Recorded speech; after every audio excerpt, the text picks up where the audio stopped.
తింటున్నారు. ఇలాంటి లైఫ్ స్టైల్లోనే మీరు ఇప్పటికీ కంటిన్యూ అవుతున్నారు అంటే మీరు కూడా ఒక రాంగ్ ప్లేస్లో ఉన్నారనే అర్థం. ఎప్పుడు కూడా మీ కింగ్డమ్లోనే మీరు ఉండాలి. మీ కింగ్డమ్లో మీరు మీకు నచ్చిన వాళ్ళు మీ వాళ్ళతో కలిసి ఉండాలి. అంతే తప్ప ఇలా జరుగుతుందంటే మాత్రం ఇప్పటికీ మీరు డిపెండెన్సీ ఉన్న లైఫ్ స్టైల్లో ఉన్నారని అర్థం. ఎప్పుడు కూడా మన లైఫ్ స్టైల్ అలా ఉండకూడదు. ఒక్కసారి లైఫ్ స్టైల్లో మార్పు అనేది రాదు, నిజమే, నాకు తెలుసు. కానీ మార్పు గురించి ప్రయత్నించకుండా మాట్లాడడం మాత్రమే చేస్తున్నాము అంటే మనకి సత్తా లేదు అని ఒప్పుకొని తీరాలి. అందుకే మనం నా లైఫ్లో మార్పు రావట్లేదు, నేను రెడ్ జోన్లో ఉంటున్నాను, నేను అనుకున్నవే ఎందుకు అవ్వట్లేదు, నాకే ఎందుకు ఎలాంటి సపోర్ట్ దక్కట్లేదు, ఇవన్నీ కూడా సత్తా లేని వాళ్ళు కేవలం మాట్లాడే మాటలు. సత్తా ఉన్న వాళ్ళు ఎప్పుడు మాట్లాడరు, ప్రయత్నిస్తారు. అయితే ఫెయిల్ అయినా అవుతారు, లేదంటే సక్సెస్ అయినా అవుతారు. డబ్బు సంపాదిస్తే సేఫ్ జోన్లో ఉంటాము, ఎలాంటి ప్రాబ్లమ్స్ అయినా అధిగమించవచ్చు అని అందరూ చెప్తారు. కానీ డబ్బుని ఎలా సంపాదించాలి అని ఎవరు చెప్పరు. సరే, అది కూడా నేను చెప్పడానికి ట్రై చేస్తాను. డబ్బుని ఎలా సంపాదించాలంటే కొందరికి కొన్ని ఆశలు ఉంటాయి. నేను ఈ విధంగా ఉండాలి, నా లక్ష్యం ఇది. ఫర్ ఎగ్జాంపుల్ పెద్ద బట్టల షోరూమ్ పెట్టాలి అనేది ఒక లక్ష్యం అనుకుందాం. మీ దగ్గర అంత అమౌంట్ లేదు ఇప్పుడు పెట్టుబడి పెట్టడానికి, షోరూమ్ పెట్టడానికి సరిపడినంత పెట్టుబడి మీ దగ్గర లేదు. అప్పుడు మీరు ఒక మెట్టు దిగి ఆలోచించాలి. బండి మీద కూడా అమ్మచ్చు, టెంట్ వేసి కూడా అమ్మచ్చు. మీ సేల్స్ నాలెడ్జ్ అనేది, మీ సేల్స్ ఐడియా అనేది ఏ విధంగా ఉంది, అది కనుక జనాల మధ్య కరెక్ట్గా క్లిక్ అయిందంటే మీ సేల్స్ అనేవి తొందరగా అవుతాయి, మీకు ప్రాఫిట్ తొందరగా వస్తుంది. అప్పుడు మీరు తొందరగా లక్ష్యాన్ని గెలుచుకోవచ్చు. డబ్బులు సంపాదించడంలో ఎప్పుడూ కూడా 10వ మెట్టును ఒకేసారి చూడొద్దు. ముందుగా మన కాళ్ళ దగ్గర ఏ మెట్టు ఉందో ఆ మెట్టుని అధిగమించాలి. అదే అలా 10వ మెట్టుని తీసుకెళ్ళడానికి వరకు మనకి సహాయపడుతుంది. ఎక్కువ మెంటల్గా డిస్టర్బ్ అయిన పీపుల్లే రెడ్ జోన్లో ఉంటారు, ఉన్నామని ఫీల్ అవుతారు. అంటే ఫ్యామిలీ తరపు నుంచి కానీ ఎవరి వైపు నుంచి సపోర్ట్ లేని పీపుల్ ఎక్కువగా రెడ్ జోన్లో ఉన్నామని ఫీల్ అవుతారు. చూడండి, మనల్ని ఎవరు ఇష్టపడట్లేదన్నా, మనకి ఎవరి దగ్గర నుంచి సపోర్ట్ అందట్లేదు అన్నా, మనకి ఎదుటి వ్యక్తుల నుంచి ఎక్కువ రిజెక్షన్స్ వస్తున్నాయి అన్నా కూడా మనం ఎవరం అని తెలుసుకోవడం కోసం, మన గొప్ప విలువని మనం ఇంకా కనిపెట్టడం కోసం వాళ్ళు మన మీద ప్రశ్నలు సంధిస్తున్నారు అని అర్థం. ఇలాంటి వాటికి మనం కృంగిపోకూడదు. వీటినే మెట్లుగా చేసుకొని మనం ఇంకా ఎత్తులకి ఎదగాలి. ఎన్నిసార్లని ప్రయత్నించాలి? అన్నిసార్లు ఫెయిల్ అవుతుంటుంటే ఏదో ఒక రోజు సక్సెస్ వస్తుందని ఈరోజు ప్రయత్నాలు చేయాలి, నిజమే. కానీ అలా ఎన్నిసార్లు ప్రయత్నాలు చేయాలి? చేసిన ప్రతి ప్రయత్నం కూడా విఫలమవుతుంటే ఇంకెక్కడి నుంచి మోటివేషన్ వస్తుంది? ఎలా మేము ప్రయత్నిస్తాము? ఇలా మీరు నన్ను అడగచ్చు. చూడండి, దీనికి సమాధానం ఏంటి అంటే, మన దగ్గర నిజంగా దాన్ని సాధించే స్కిల్స్, దానికి తగ్గ ఎక్స్పీరియన్స్ ఉంది అంటే అది ఖచ్చితంగా మనకు దొరుకుతుంది. అలా దొరకకుండా ఎవరో రాజకీయాలు చేయడం వల్ల అది మనల్ని మిస్ అయ్యిందంటే ఏదో ఒక రోజు అదే మళ్ళీ మనల్ని వెతుక్కుంటూ వస్తుంది. మీరు చేసిన ప్రయత్నాలు ఎప్పుడూ కూడా వృధా కావు. ఆ సమయానికి అవి విఫలమైనట్టు మీకు కనిపిస్తాయి అంతే. కానీ ప్రతి ప్రయత్నం కూడా మీ సక్సెస్కి కారణమే. ఇప్పుడు రెడ్ జోన్లో నుంచి సేఫ్ జోన్లోకి ఎలా ఓవర్కమ్ అవ్వాలి అనే విషయాలు తెలుసుకుందాం. మనకి ఏదైనా పెద్ద కష్టం వచ్చినప్పుడు, దాన్ని మనం హ్యాండిల్ చేయలేము అని అనిపించినప్పుడు వెంటనే లేనిపోని ఆందోళన, టెన్షన్స్ అన్నీ తెచ్చుకొని మెంటల్గా అప్సెట్ అయిపోకూడదు. ఇలాంటి కండిషన్స్లోనే మనం ధైర్యంగా ఉండడం అలవాటు చేసుకోవాలి. ఫస్ట్ ఆఫ్ ఆల్, ఏ విషయానికైనా సరే, ఎవరికైనా సరే అస్సలు భయపడకూడదు. మనం ఒక ప్రాబ్లమ్ని సాల్వ్ చేయాలి అనుకున్నప్పుడు మన దగ్గర ప్లాన్ ఏ, ప్లాన్ బి రెండు ఉండాలి. ప్లాన్ ఏ ఎప్పుడైనా వర్కౌట్ అవ్వకపోయినా, ఫెయిల్ అవుతుంది అనిపించినా, ప్లాన్ బి మనల్ని సేవ్ చేస్తుంది. సో మనం ఎప్పుడు కూడా సేఫ్ జోన్లో ఉండాలి అంటే ఈ రకమైన మైండ్ సెట్ని అలవాటు చేసుకోవాలి.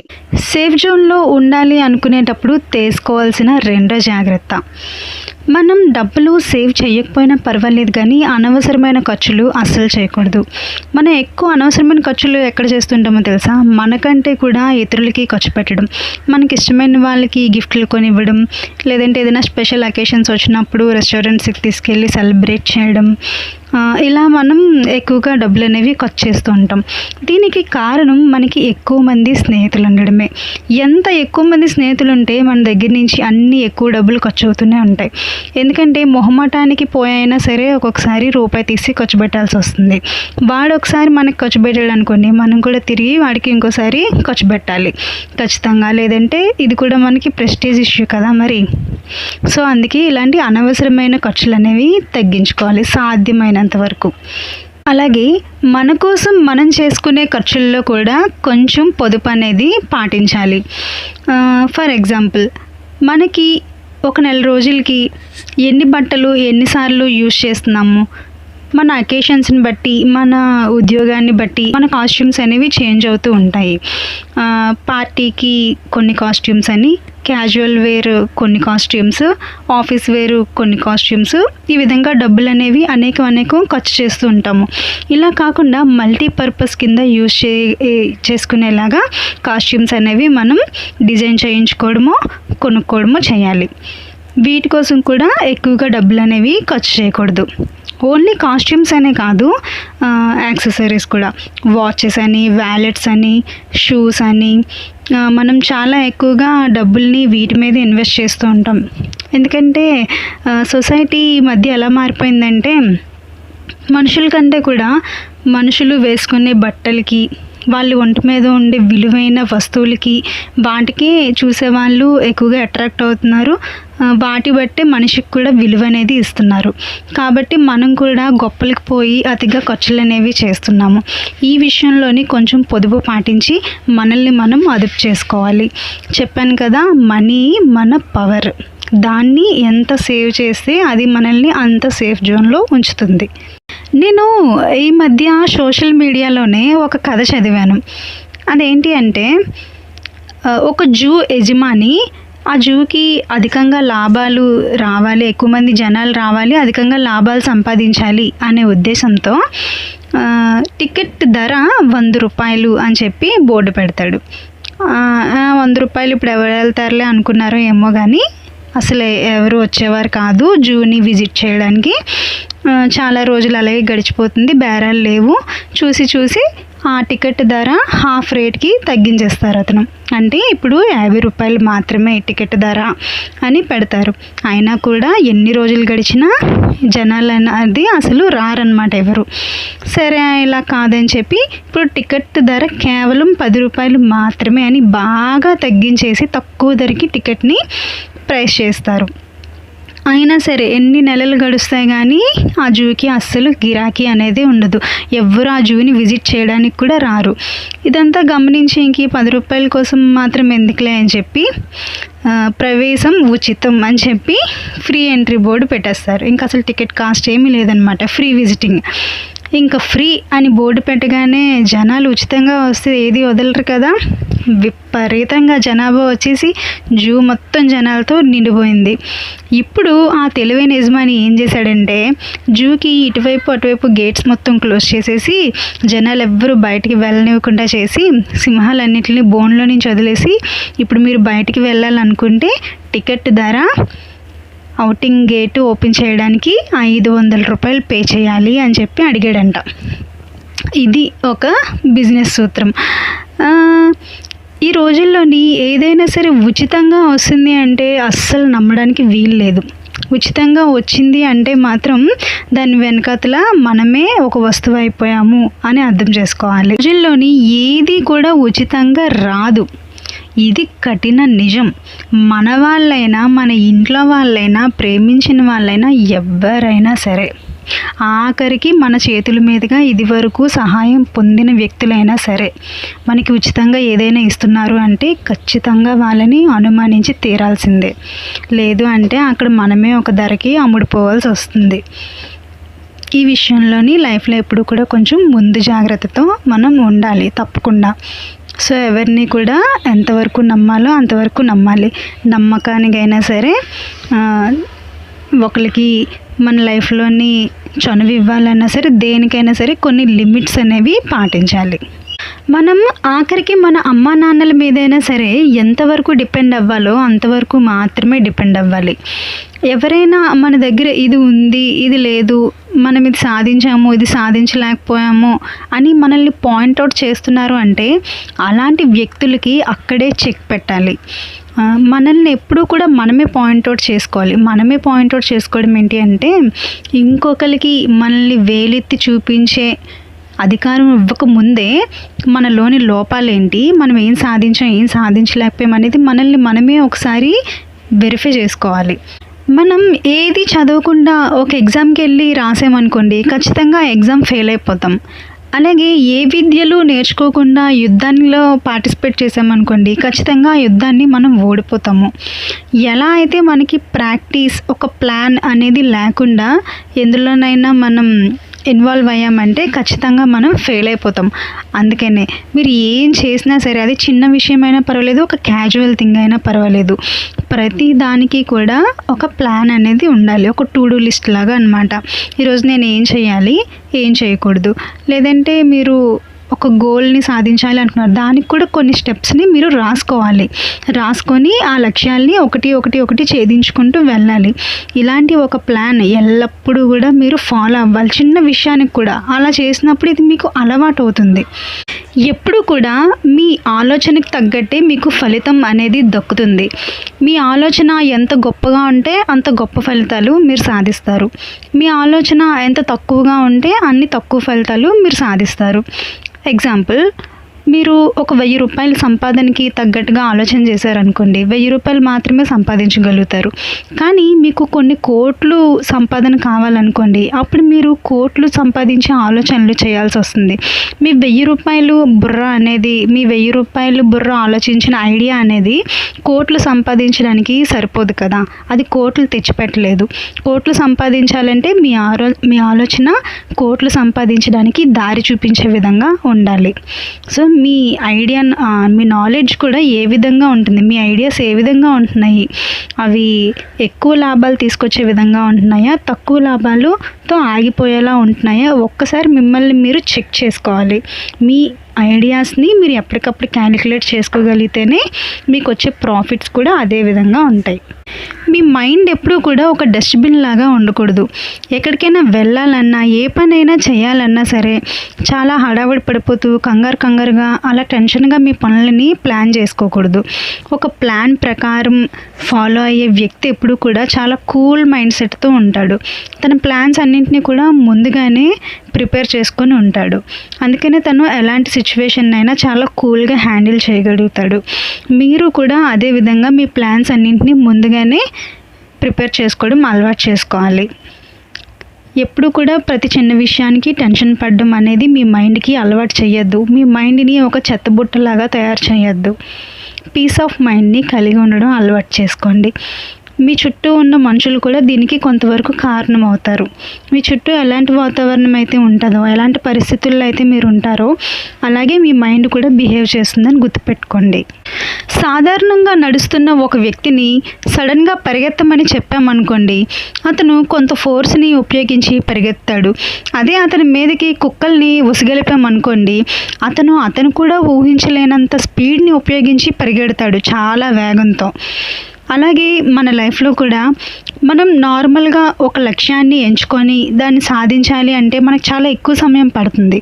అలా కాకుండా ఆల్రెడీ ఆ లక్ష్యాన్ని సాధించి మనకంటే గొప్ప స్థానంలో ఉన్న వ్యక్తులతో మనం పోటీ పడ్డాం అనుకోండి, మనం అనుకున్న సమయం కన్నా ఇంకా తక్కువ సమయంలోనే ఆ లక్ష్యాన్ని ఛేదించగలుగుతాం. దీన్ని మీరు కొంచెం సీరియస్గా అర్థం చేసుకోవాలి. ఇది చాలా లోతైన టాపిక్. అలాగే ఈ టాపిక్ని ఒక సవాల్గా తీసుకోవడానికి చాలా గట్స్ కావాలి.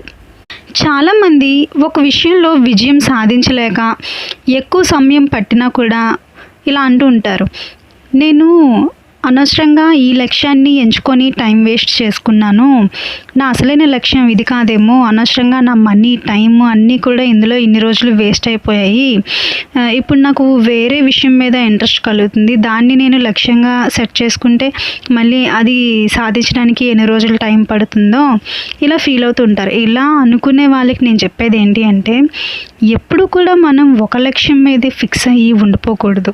ఒక లక్ష్యాన్ని సాధించిన తర్వాత ఇంకో ఒక లక్ష్యాన్ని ఛేదించాలి నిజమే, కాదనట్లేదు. కానీ చిన్న చిన్న లక్ష్యాల కింద మనకి చాలా లక్ష్యాలు ఉన్నప్పుడు మనం ఇలా ఫీల్ అవ్వము. ఒకే విషయంలోని టైం ఇన్వెస్ట్ చేసి మనం ఫీల్ అయ్యే కంటే చిన్న చిన్న లక్ష్యాల్ని ఒక 2-3 ఏర్పాటు చేసుకున్నాం అనుకోండి. ఇప్పుడు ప్లాన్ ఏ, ప్లాన్ బి అనే విధానాన్ని ఎలా మాట్లాడుకున్నామో ఇది కూడా అంతే. ఒక లక్ష్యంలో మనం సక్సెస్ అవ్వకపోయినా ఇంకో చిన్న లక్ష్యంలో మనం సక్సెస్ అయ్యామనుకోండి, మనం పూర్తిగా ఫెయిల్ అయినట్టు కాదు, సగం మాత్రమే ఫెయిల్ అయినట్టు. కొంతమంది ఎంతమంది చేతుల్లో మోసపోయినా సరే మళ్ళీ నా చుట్టూ 4 మనుషులు లేరు, నేను ఒంటరిని అయిపోయాను అని ఫీల్ అవుతూ ఉంటారు. వాళ్ళకి నేను చెప్పేది ఏంటంటే, ఇలా ఆలోచించే వాళ్ళకి, మీకు తెలుసు మీరు ఆల్రెడీ కొంతమందిని నమ్మి మోసపోయారు. మళ్ళీ ఇప్పుడు ఇంకొకరిని నమ్మినా కూడా వాళ్ళు మోసం చెయ్యరు అని గ్యారంటీ లేదు. అయినా సరే నేను ఒంటరిని అయిపోయాను అని మీరు ఫీల్ అవుతున్నారు అంటే మీరు ఒక పని చేయండి. మీరు మనుషులతో ఎక్కువ కాంటాక్ట్ అవ్వడం కన్నా నేచర్తో ఎక్కువగా కాంటాక్ట్ అవ్వడానికి ట్రై చేయండి. మీకు వీలు కుదిరినప్పుడల్లా కూడా ఔటింగ్కి వెళ్ళడం, ఏ బీచ్లోనో ఏ పార్క్లోనో ఎక్కువ టైం స్పెండ్ చేయడం, ఇలా చేసినా కూడా ఇంకా ఒంటరిగానే ఉన్నాను అని ఫీలింగ్ మీకుంటే ఒక డాగ్ని తెచ్చుకొని పెంచుకోండి. ఒక డాగ్ అనేది మీకున్న స్ట్రెస్ లెవెల్స్ అన్నింటినీ కూడా తగ్గించేస్తుంది. మీరు ఒక పెట్ని పెంచుకోవడం అనేది అలవాటు చేసుకుంటే మీరు కూడా ఒక రోజులో ఎక్కువ యాక్టివ్గా ఉండగలుగుతారు, ఎక్కువ క్రియేటివ్గా ఆలోచించగలుగుతారు. అవి మనుషుల్లాగా మిమ్మల్ని మోసం చేయవు కాబట్టి. మిమ్మల్ని మీరు ఎక్కువగా బిజీగా ఉంచుకోకపోవడం వల్లే ఎక్కువ మంది మిమ్మల్ని డిస్టర్బ్ చేయడానికి మీకు మీరే కారణం అవుతున్నారు. మీకు ఇంట్రెస్ట్ ఉన్న విషయాల్లోని మిమ్మల్ని మీరు ఎక్కువ శాతం ఇన్వెస్ట్ చేసుకోండి. ఫోన్కి లేదంటే రెస్ట్ తీసుకోవడం కోసమనో ఇతరులకి ఎక్కువగా మీరు ఖాళీగా ఉన్నట్టు నోటీస్ అయ్యారనుకోండి, వాళ్ళు మిమ్మల్ని పదే పదే డిస్టర్బ్ చేయడానికి ప్రయత్నిస్తారు. వాళ్ళ వల్ల మీకు ఏ యూజ్ లేకపోగా మీ టైం వేస్ట్ అవుతుంది. అదే టైంని మీరు మీకు ఇష్టమైన ఇంట్రెస్ట్ ఉన్న టాపిక్స్ మీద ఇన్వెస్ట్ చేశారనుకోండి, మీరు ఇంకొంచెం ఫాస్ట్గా లైఫ్లో ఎదుగుదల అనేది చూడడానికి ఎక్కువ అవకాశాలు ఉంటాయి. మిమ్మల్ని మీరు వీలైనంత వరకు కూడా బిజీగా ఉంచుకోవడానికి ట్రై చేయండి. ఒక సేఫ్ జోన్లో మన లైఫ్ని లీడ్ చేయడం అనేది అంత సులువైన విషయం అస్సలు కానే కాదు. దీని గురించి ఎంత మాట్లాడుకున్నా, ఎంత చర్చించుకున్నా కొత్త విషయాలు అనేవి పుట్టుకొస్తూనే ఉంటాయి. సేఫ్ జోన్ గురించి ఎంత మాట్లాడుకున్నా సరే ఈ టాపిక్ అంత తొందరగా ఎండ్ అవ్వదు. దీనికి ఉన్న ఏకైక పరిష్కారం ఏంటంటే, మిమ్మల్ని మీరు స్ట్రాంగ్గా మార్చుకోవాలి. మిమ్మల్ని మీరు వీలైనంత బిజీగా ఇతరులకి దూరంగా ఉంచుకోవాలి. ఇలాంటి అలవాట్లన్నీ కూడా మీరు అలవాటు చేసుకుంటే మీ లైఫ్ చాలా వరకు సేఫ్ జోన్లోనే ఉంటుంది. ఎందుకంటే మనకు ఎదురయ్యే సమస్యలన్నీ కూడా చాలా వరకు ఇతరుల నుంచే మనకు వస్తాయి. మనకు టైం ఇచ్చుకోకపోవడం వల్లనే, ఇతరులకి టైం ఇవ్వడం వల్లనే మన లైఫ్ అనేది ఎక్కువ రెడ్ జోన్లోకి వెళ్తుంది. ఈ విషయాన్ని కొంచెం సీరియస్గా తీసుకుంటే మీరు సేఫ్ జోన్లో ఉండొచ్చు. లైఫ్లో ఏది సాధించలేనప్పుడు నేను మీకు ఇచ్చే సలహా ఏంటంటే, సాధ్యమైనంత వరకు మీరు మీ చుట్టూ ఉన్న మనుషులకి దూరంగా ఉండడానికే ప్రయత్నించండి. మీరు అనునిత్యం కూడా బిజీగా ఉంటున్నట్టే వాళ్ళ ముందు మీరు షో చేయండి. ఎందుకంటే మీరు ఏది లైఫ్లో సాధించలేనప్పుడు మీకు వాళ్ళ దగ్గర విలువ అనేది ఉండదు. మీరు ఎంత ప్రయాసపడినా కూడా వాళ్ళ దగ్గర నుంచి మీకు విలువ అనేది రాదు. అదే మీరు ఏదైనా సాధించిన రోజున మీరు ఏది అడగాల్సిన అవసరం లేదు. బెల్లం చుట్టూ ఈగలు మూగినట్టుగా మనుషులందరూ కూడా మీ చుట్టూనే ఉంటారు. మిమ్మల్ని ఎవ్వరూ వదలరు. రావాల్సిన ప్రతి ఒక్కరూ మీ కాళ్ళ దగ్గరికి వస్తారు. దీనికోసం మీరు చేయాల్సింది ఏంటి అంటే కూడా, ప్రతిరోజు మీకు మీరే చిన్న చిన్న టాస్క్లు అనేవి ఇచ్చుకోవాలి. ఆ టాస్క్లు చిటికలో సాధించినంత ఈజీగా ఉండకూడదు, అలా అని సాధించలేనంత కష్టంగా కూడా ఉండకూడదు. ఇలాంటి టాస్క్లు అనేవి మీకు మీరే ఇచ్చుకొని ప్రతిరోజు మిమ్మల్ని మీరే ఛాలెంజ్ చేసుకొని వీటిని బీట్ చేస్తూ ఉండాలి. రెడ్ జోన్ని అధిగమించడం అనేది చాలా కష్టమైన విషయం. అందుకనే దీని గురించి డిస్కస్ చేయడానికి ఇంత టైంని తీసుకోవాల్సి వస్తుంది. రెడ్ జోన్లో ఉన్న పర్సన్స్ ఓన్లీ డబ్బు లేకపోవడం వల్లనే కాదు, వాళ్ళు మెంటల్గా కూడా బాగా డిస్టర్బ్ అయ్యి ఒక డిప్రెషన్ని క్యారీ చేస్తూ ఉంటారు. డిప్రెషన్ వల్ల వాళ్ళు ఏ పని చేద్దామన్నా సరే ఆ పని మీద వాళ్ళకి ఫోకస్ అనేది ఉండదు. ఫోకస్ లేనప్పుడు అంత తొందరగా సక్సెస్ని సాధించలేము. సేఫ్ జోన్లో ఉండాలి అనుకునేవారు ఖచ్చితంగా ఈ వీడియోలో నేను చెప్పిన టిప్స్ అన్నింటినీ కూడా ప్రతిరోజు ప్రయత్నించండి. మీకు మీరే ఈ ఛాలెంజెస్ అన్నింటినీ కూడా మీకు మీరే బీట్ చేయడానికి ట్రై చేయండి. వీటన్నింటినీ కూడా మీరు ప్రతిరోజు ప్రయత్నిస్తూ ఉంటే ఇవి మీ లైఫ్లో, మీ జీవన విధానంలో ఒక అలవాటుగా మారిపోతాయి. అలా మారిపోయినప్పుడు మీరు ఖచ్చితంగా సేఫ్ జోన్లోనే ఉండడానికి ఎక్కువ అవకాశాలు ఉంటాయి. ఒకవేళ మీరు రెడ్ జోన్లోకి వెళ్తున్నా కూడా మళ్ళీ దాన్ని ఓవర్కమ్ చేసి సేఫ్ జోన్లోకి రావడానికి మీకు ఈ అలవాట్లన్నీ కూడా హెల్ప్ చేస్తాయి. ప్రతి ఒక్కరూ చేస్తున్న కామన్ మిస్టేక్ ఏంటి అంటే వాళ్ళ దగ్గర ఏదైతే లేదో దాని గురించే పదే పదే ఆలోచించి ఎక్కువగా డిసప్పాయింట్ అవుతూ ఉంటారు. మీ దగ్గర లేనిది మీకు మనసు ఉండాలే కానీ మీకు ఏది కావాలన్నా కూడా నెమ్మదిగా మీరు సాధించుకోవచ్చు. దాని గురించి ఎక్కువగా బాధపడాల్సిన అవసరం లేదు. మీరు అలా లేని దాని గురించి బాధపడుతూ కూర్చొని భవిష్యత్తు గురించి ఆలోచించకపోతే ఎలా? నేను చెప్పేది ఏంటంటే మీరు మీలా ఉండండి. మిమ్మల్ని ఇష్టపడే వాళ్ళు ఇష్టపడతారు, రిజెక్ట్ చేసేవాళ్ళు రిజెక్ట్ చేస్తారు. అది మీ చేతుల్లో లేదు. కానీ మీరు మీలా ఉండడం మాత్రం మీ చేతుల్లోనే ఉంది కదా. సాధించాల్సిన కష్టమైన ఎన్నో విషయాల్లో హ్యాపీగా ఉండడం అనేది కూడా ఒక ముఖ్యమైన విషయం.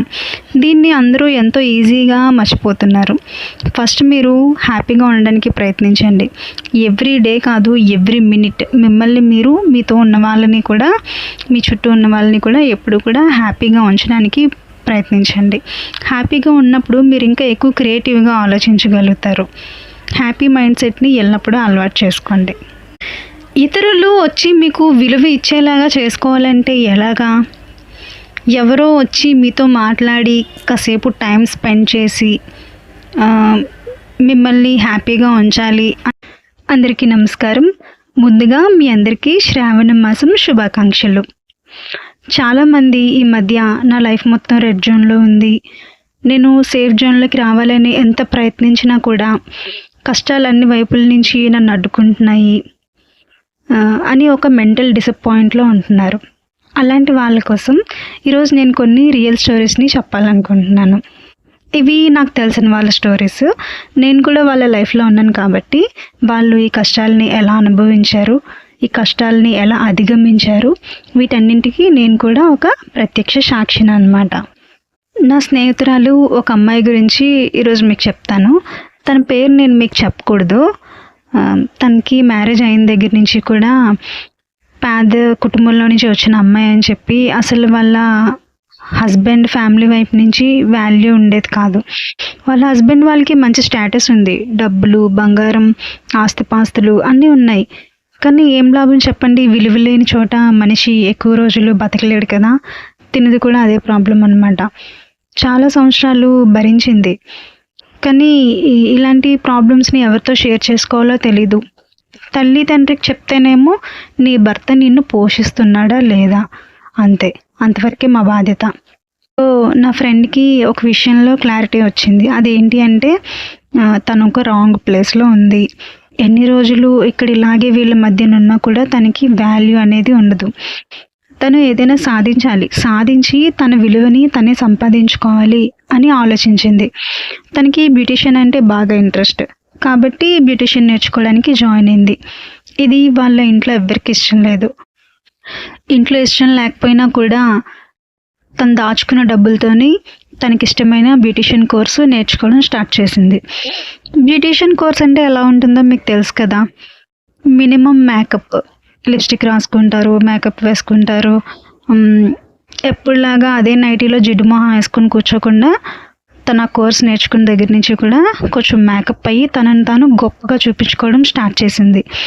ఎప్పుడైతే ఈ అమ్మాయి బ్రతుకులో ఒక మార్పు అనేది వచ్చిందో చూసి ఓర్చుకోలేకపోయారు. కొంతమందికి ఇలాంటివి నచ్చుతాయి, కొంతమందికి ఇష్టం ఉండవు. తన భర్త వాళ్ళ ఫ్యామిలీ మొత్తం పూర్తిగా ప్రతిఘటించారనమాట ఈ అమ్మాయి ఆలోచనల్ని అన్నింటినీ కూడా. అయితే ఎప్పుడూ లేని విధంగా ఆ అమ్మాయి ఇంటికి ఫ్రెండ్స్ రావడం, బ్యూటిషియన్ క్లాస్లో ఉంటారు కదా తోటి స్నేహితులు, వాళ్ళతో కలిసి మేకప్ అయ్యి బ్యూటిషియన్ సెమినార్స్ కండక్ట్ చేయడానికి వెళ్ళడం, ఇలాంటివన్నీ కూడా జరుగుతుండేవన్నమాట. ఇవన్నీ కూడా వాళ్ళ హస్బెండ్కి అసలు నచ్చలేదు. సో అతను ఏం చేశారంటే వాళ్ళిద్దరికి మధ్య చాలా పెద్ద గొడవ జరిగింది. ఈ అమ్మాయిని పుట్టింటికి పంపించేశారు. వాళ్ళ అమ్మ నాన్న ఎలా అయితే ఈ అమ్మాయి బరువు దించుకుందామా అని చెప్పి ఈ అమ్మాయికి ఇష్టం లేకపోయినా సరే పెళ్లి చేసి పంపించేశారు కదా. మరి ఇప్పుడు తిరిగి మళ్ళీ పుట్టింటికే వచ్చింది. ఎలా ఆదరిస్తారు? ఆదరించడం వాళ్ళకి ఇష్టం లేదు. కానీ ఒక 4 రోజులు అన్నదమ్ముడి ఇంట్లో ఉంది. బాగానే చూసుకున్నాడు. 4 రోజులు ఎవరినైనా పోషించగలరు. కానీ 5వ రోజు నుంచి పోషించడం చాలా కష్టం కదా! సో, ఈ అమ్మాయి కూడా అన్నదమ్ముడికి బరువైపోయిందనమాట. సాయం చెయ్యకపోగా తన సంసారం బాగుండాలి అని అత్తారింట్లో వదిలిపెట్టి సర్ది చెప్పకపోగా వాళ్ళే ఈ అమ్మాయిని కిరోసిన్ పోసి తగలపెట్టాలని ప్రయత్నించారు. ఇదంతా కూడా కన్న తల్లిదండ్రుల సమక్షంలోనే జరుగుతుంది. ఒక్కసారి ఆ అమ్మాయి పొజిషన్‌లో ఉండి ఆలోచించండి. ఆ అమ్మాయి పరిస్థితి ఎంత బాధాకరమో కదా! కన్న తల్లిదండ్రులే లైఫ్ సరిచేయాల్సింది పోయి, ఇంకా వాళ్ళకి భారంగా తయారైందని చెప్పి కిరోసిన్ వేసి కాల్చి చంపేయాలని చూశారు. ఇలాంటి పరిస్థితుల మధ్య ఇలాంటి ఒడిదుడుకులన్నిటిని తట్టుకుంటూ ఆ అమ్మాయి వాళ్ళ మధ్యన ఒక సంవత్సరం వరకు ఉన్నది. అయితే మీరు అనొచ్చు, మరి బ్యూటీషియన్ ఫ్రెండ్స్ ఉన్నారు కదా, వాళ్ళేం హెల్ప్ చేయలేదా అని. ఎవరైనా సరే మనకి తిండి లేకపోతే తిండి పెడతారు, షెల్టర్ లేకపోతే అకామిడేషన్ అది ఇప్పించగలుగుతారు. కానీ జీవితాంతం మనకి తోడుగా అయితే ఉండలేరు కదా! జీవితాంతం తోడుగా ఉండాల్సింది ఒక భర్త మాత్రమే ఆడదానికి. కాబట్టి అమ్మాయి దేన్ని కూడా తెగదెంపులు చేసుకోలేకపోయింది. అంత బ్యాక్‌గ్రౌండ్ కూడా లేదు. మరి ఒక సంవత్సరం పాటు అలాంటి నరరూప రాక్షసుల మధ్యన అర్థం చేసుకోలేని వ్యక్తుల మధ్యన ఆ అమ్మాయి ఎలా ఉంది అంటే, మనం ఏ ఫీల్డ్ సెలెక్ట్ చేసుకున్నా కానీ ఆ ఫీల్డ్‌లో మనకి ఒక అనుభవం అనేది అవసరం. ఆ ఎక్స్‌పీరియన్స్ అనేది మనం సాధించిన తర్వాతే అక్కడి నుంచి మన లైఫ్ ఆ ఫీల్డ్‌లో స్టార్ట్ అవుతుంది. మన ఎదుగుదల అనేది. సో, ఆ అమ్మాయికి కూడా సంవత్సరం పట్టింది ఆ ఫీల్డ్‌లో ఎక్స్‌పీరియన్స్ సంపాదించడానికి. దీనికి వాళ్ళ ఫ్రెండ్స్ అయితే మాత్రం హెల్ప్ చేశారు. మనం వీడియో స్టార్టింగ్‌లో చెప్పుకున్నాం కదా! లైఫ్ మొత్తం రెడ్ జోన్‌లో ఉంది అంటే ఏంటి అని. ఈ అమ్మాయి లైఫ్ కూడా అంతే కదా! ఎక్కడ ఉండలేదు, అత్తారింట్లోని ఉండలేదు, పుట్టింట్లోని ఉండలేదు, ఎవరు హెల్ప్ చేయరు.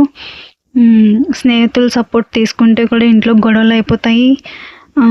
ఇలాంటి ఒక రెడ్ జోన్‌లో ఉంటూ కూడా ఆ అమ్మాయి 1 ఇయర్ వరకు సర్వైవ్ అయింది కదా! అయితే 1 ఇయర్ తర్వాత సడన్‌గా ఒక మిరాకిల్ లాగా ఆ అమ్మాయి లైఫ్ ఎలా మారిపోయిందో తెలుసా?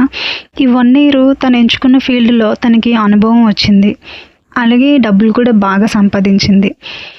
ఎంత డబ్బులు సంపాదించింది అంటే, తనలాగా చితికిపోయిన ఆడవాళ్ళ జీవితాలకి తల్లిదండ్రుల సపోర్ట్ లేకుండా, భర్త సపోర్ట్ లేకుండా రోడ్డున పడిన ఆడవాళ్ళ జీవితాలను బాగు చేయడం, వాళ్ళకి ఒక షెల్టర్ కల్పించడం, ఉద్యోగాలు ఇవ్వడం, ఇలాంటి చిన్న చిన్న సహాయాలన్నీ కూడా చేసేది ఆవిడ.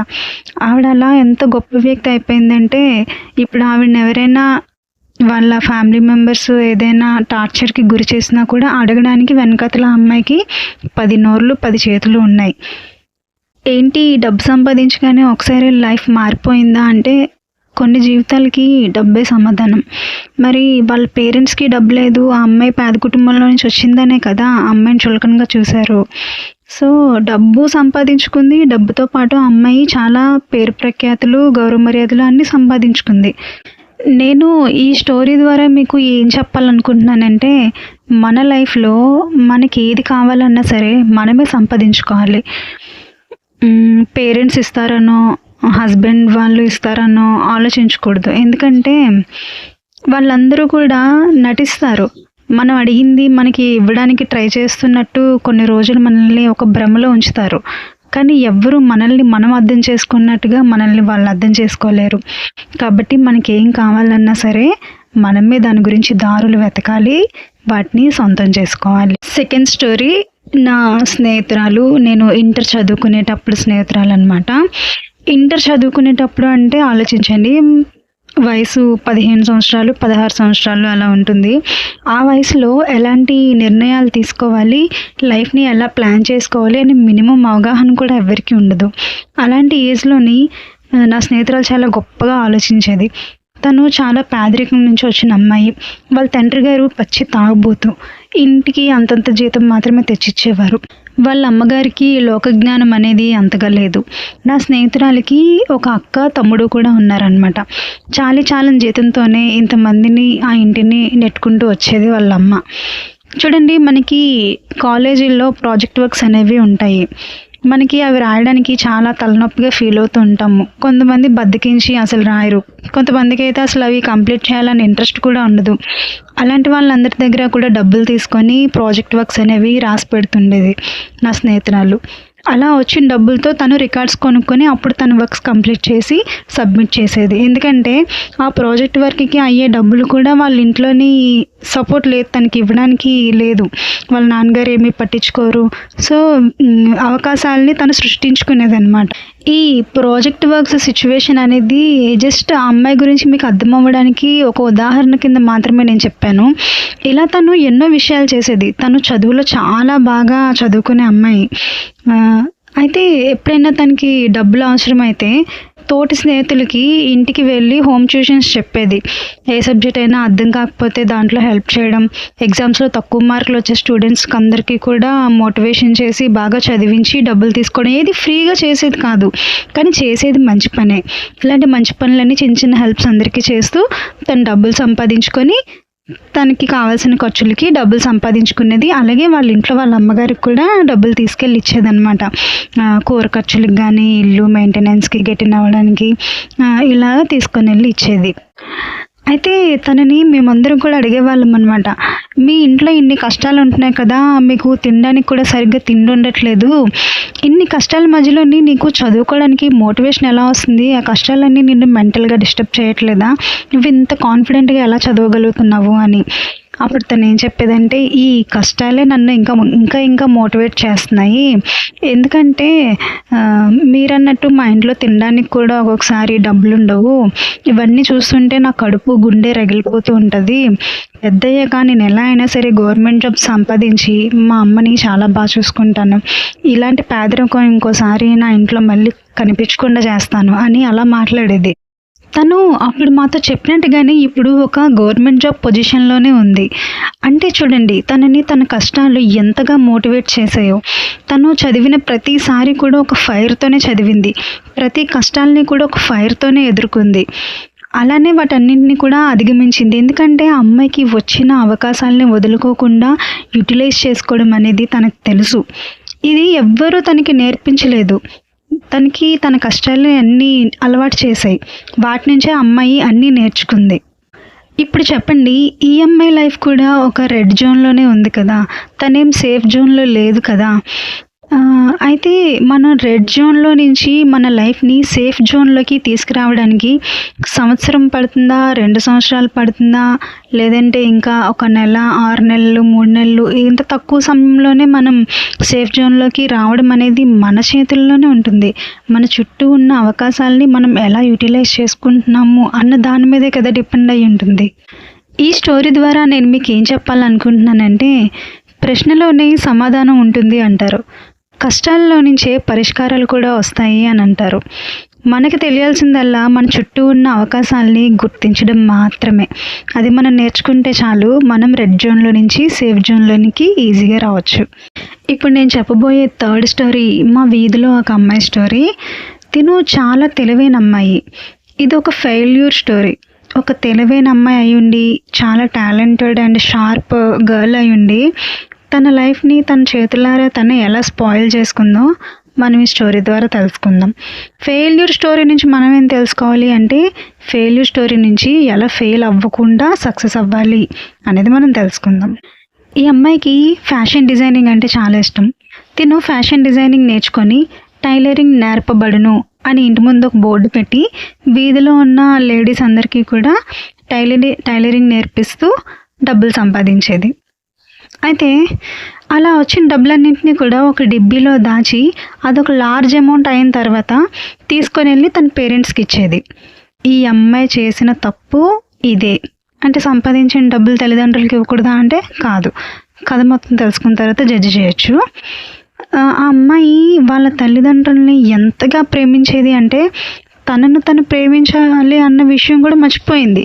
తనకేం అవసరం, తన ఇష్టాలు ఏంటి, తన కోసం ఏం కొనుక్కోవాలి, ఏం ఖర్చు పెట్టుకోవాలి, ఏం దాచుకోవాలి అనే విషయాలను కూడా తను మర్చిపోయింది. అంత ఎక్కువగా తన తల్లిదండ్రుల్ని తను ప్రేమించింది. తిను కూడా ఒక పూర్ ఫ్యామిలీ నుంచి వచ్చిన అమ్మాయి. వీళ్ళ తల్లిదండ్రుల పేదరికాన్ని ఈ అమ్మాయి ఏ లెవెల్లో అర్థం చేసుకుందంటే, తినకి ఒక అక్క ఉంది. తన సిస్టర్కి మ్యారేజ్ చేయాలని చెప్పి వీళ్ళ అమ్మ నాన్న రిలేటివ్స్ అందరినీ డబ్బులు అడిగారు, అప్పు అడిగారు. వీళ్ళకి ఎక్కడ సెట్ అవ్వలేదు. అయితే వీళ్ళ సొంత ఊర్లో వీళ్ళకి ఒక చిన్న ల్యాండ్ ఉంది. అది పెద్దగా ఖరీదేమీ చేయదు, కానీ ఇది వాళ్ళిద్దరికీ చెందుతుంది. తనకి, వాళ్ళ అక్కకి, అలాగే ఒక అన్నయ్య కూడా ఉన్నాడు. వీళ్ళ ముగ్గురికి పంచుకోవాల్సిన ఆస్తి అనమాట అది.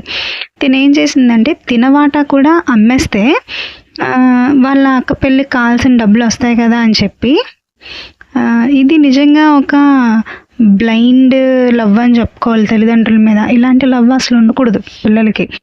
అసలు పేరెంట్స్ని 100% నమ్మడం అనేది నా దృష్టిలో తప్పు. ఎందుకు అంటే దీన్ని ఎంతమంది వ్యతిరేకించినా కానీ ఖండించినా కానీ నేను ఈ విషయం మీద చాలా గట్టిగా నిలబడతాను. అయితే ఇది వేరే టాపిక్, వేరే వీడియోలో దీని గురించి మాట్లాడుకుందాం.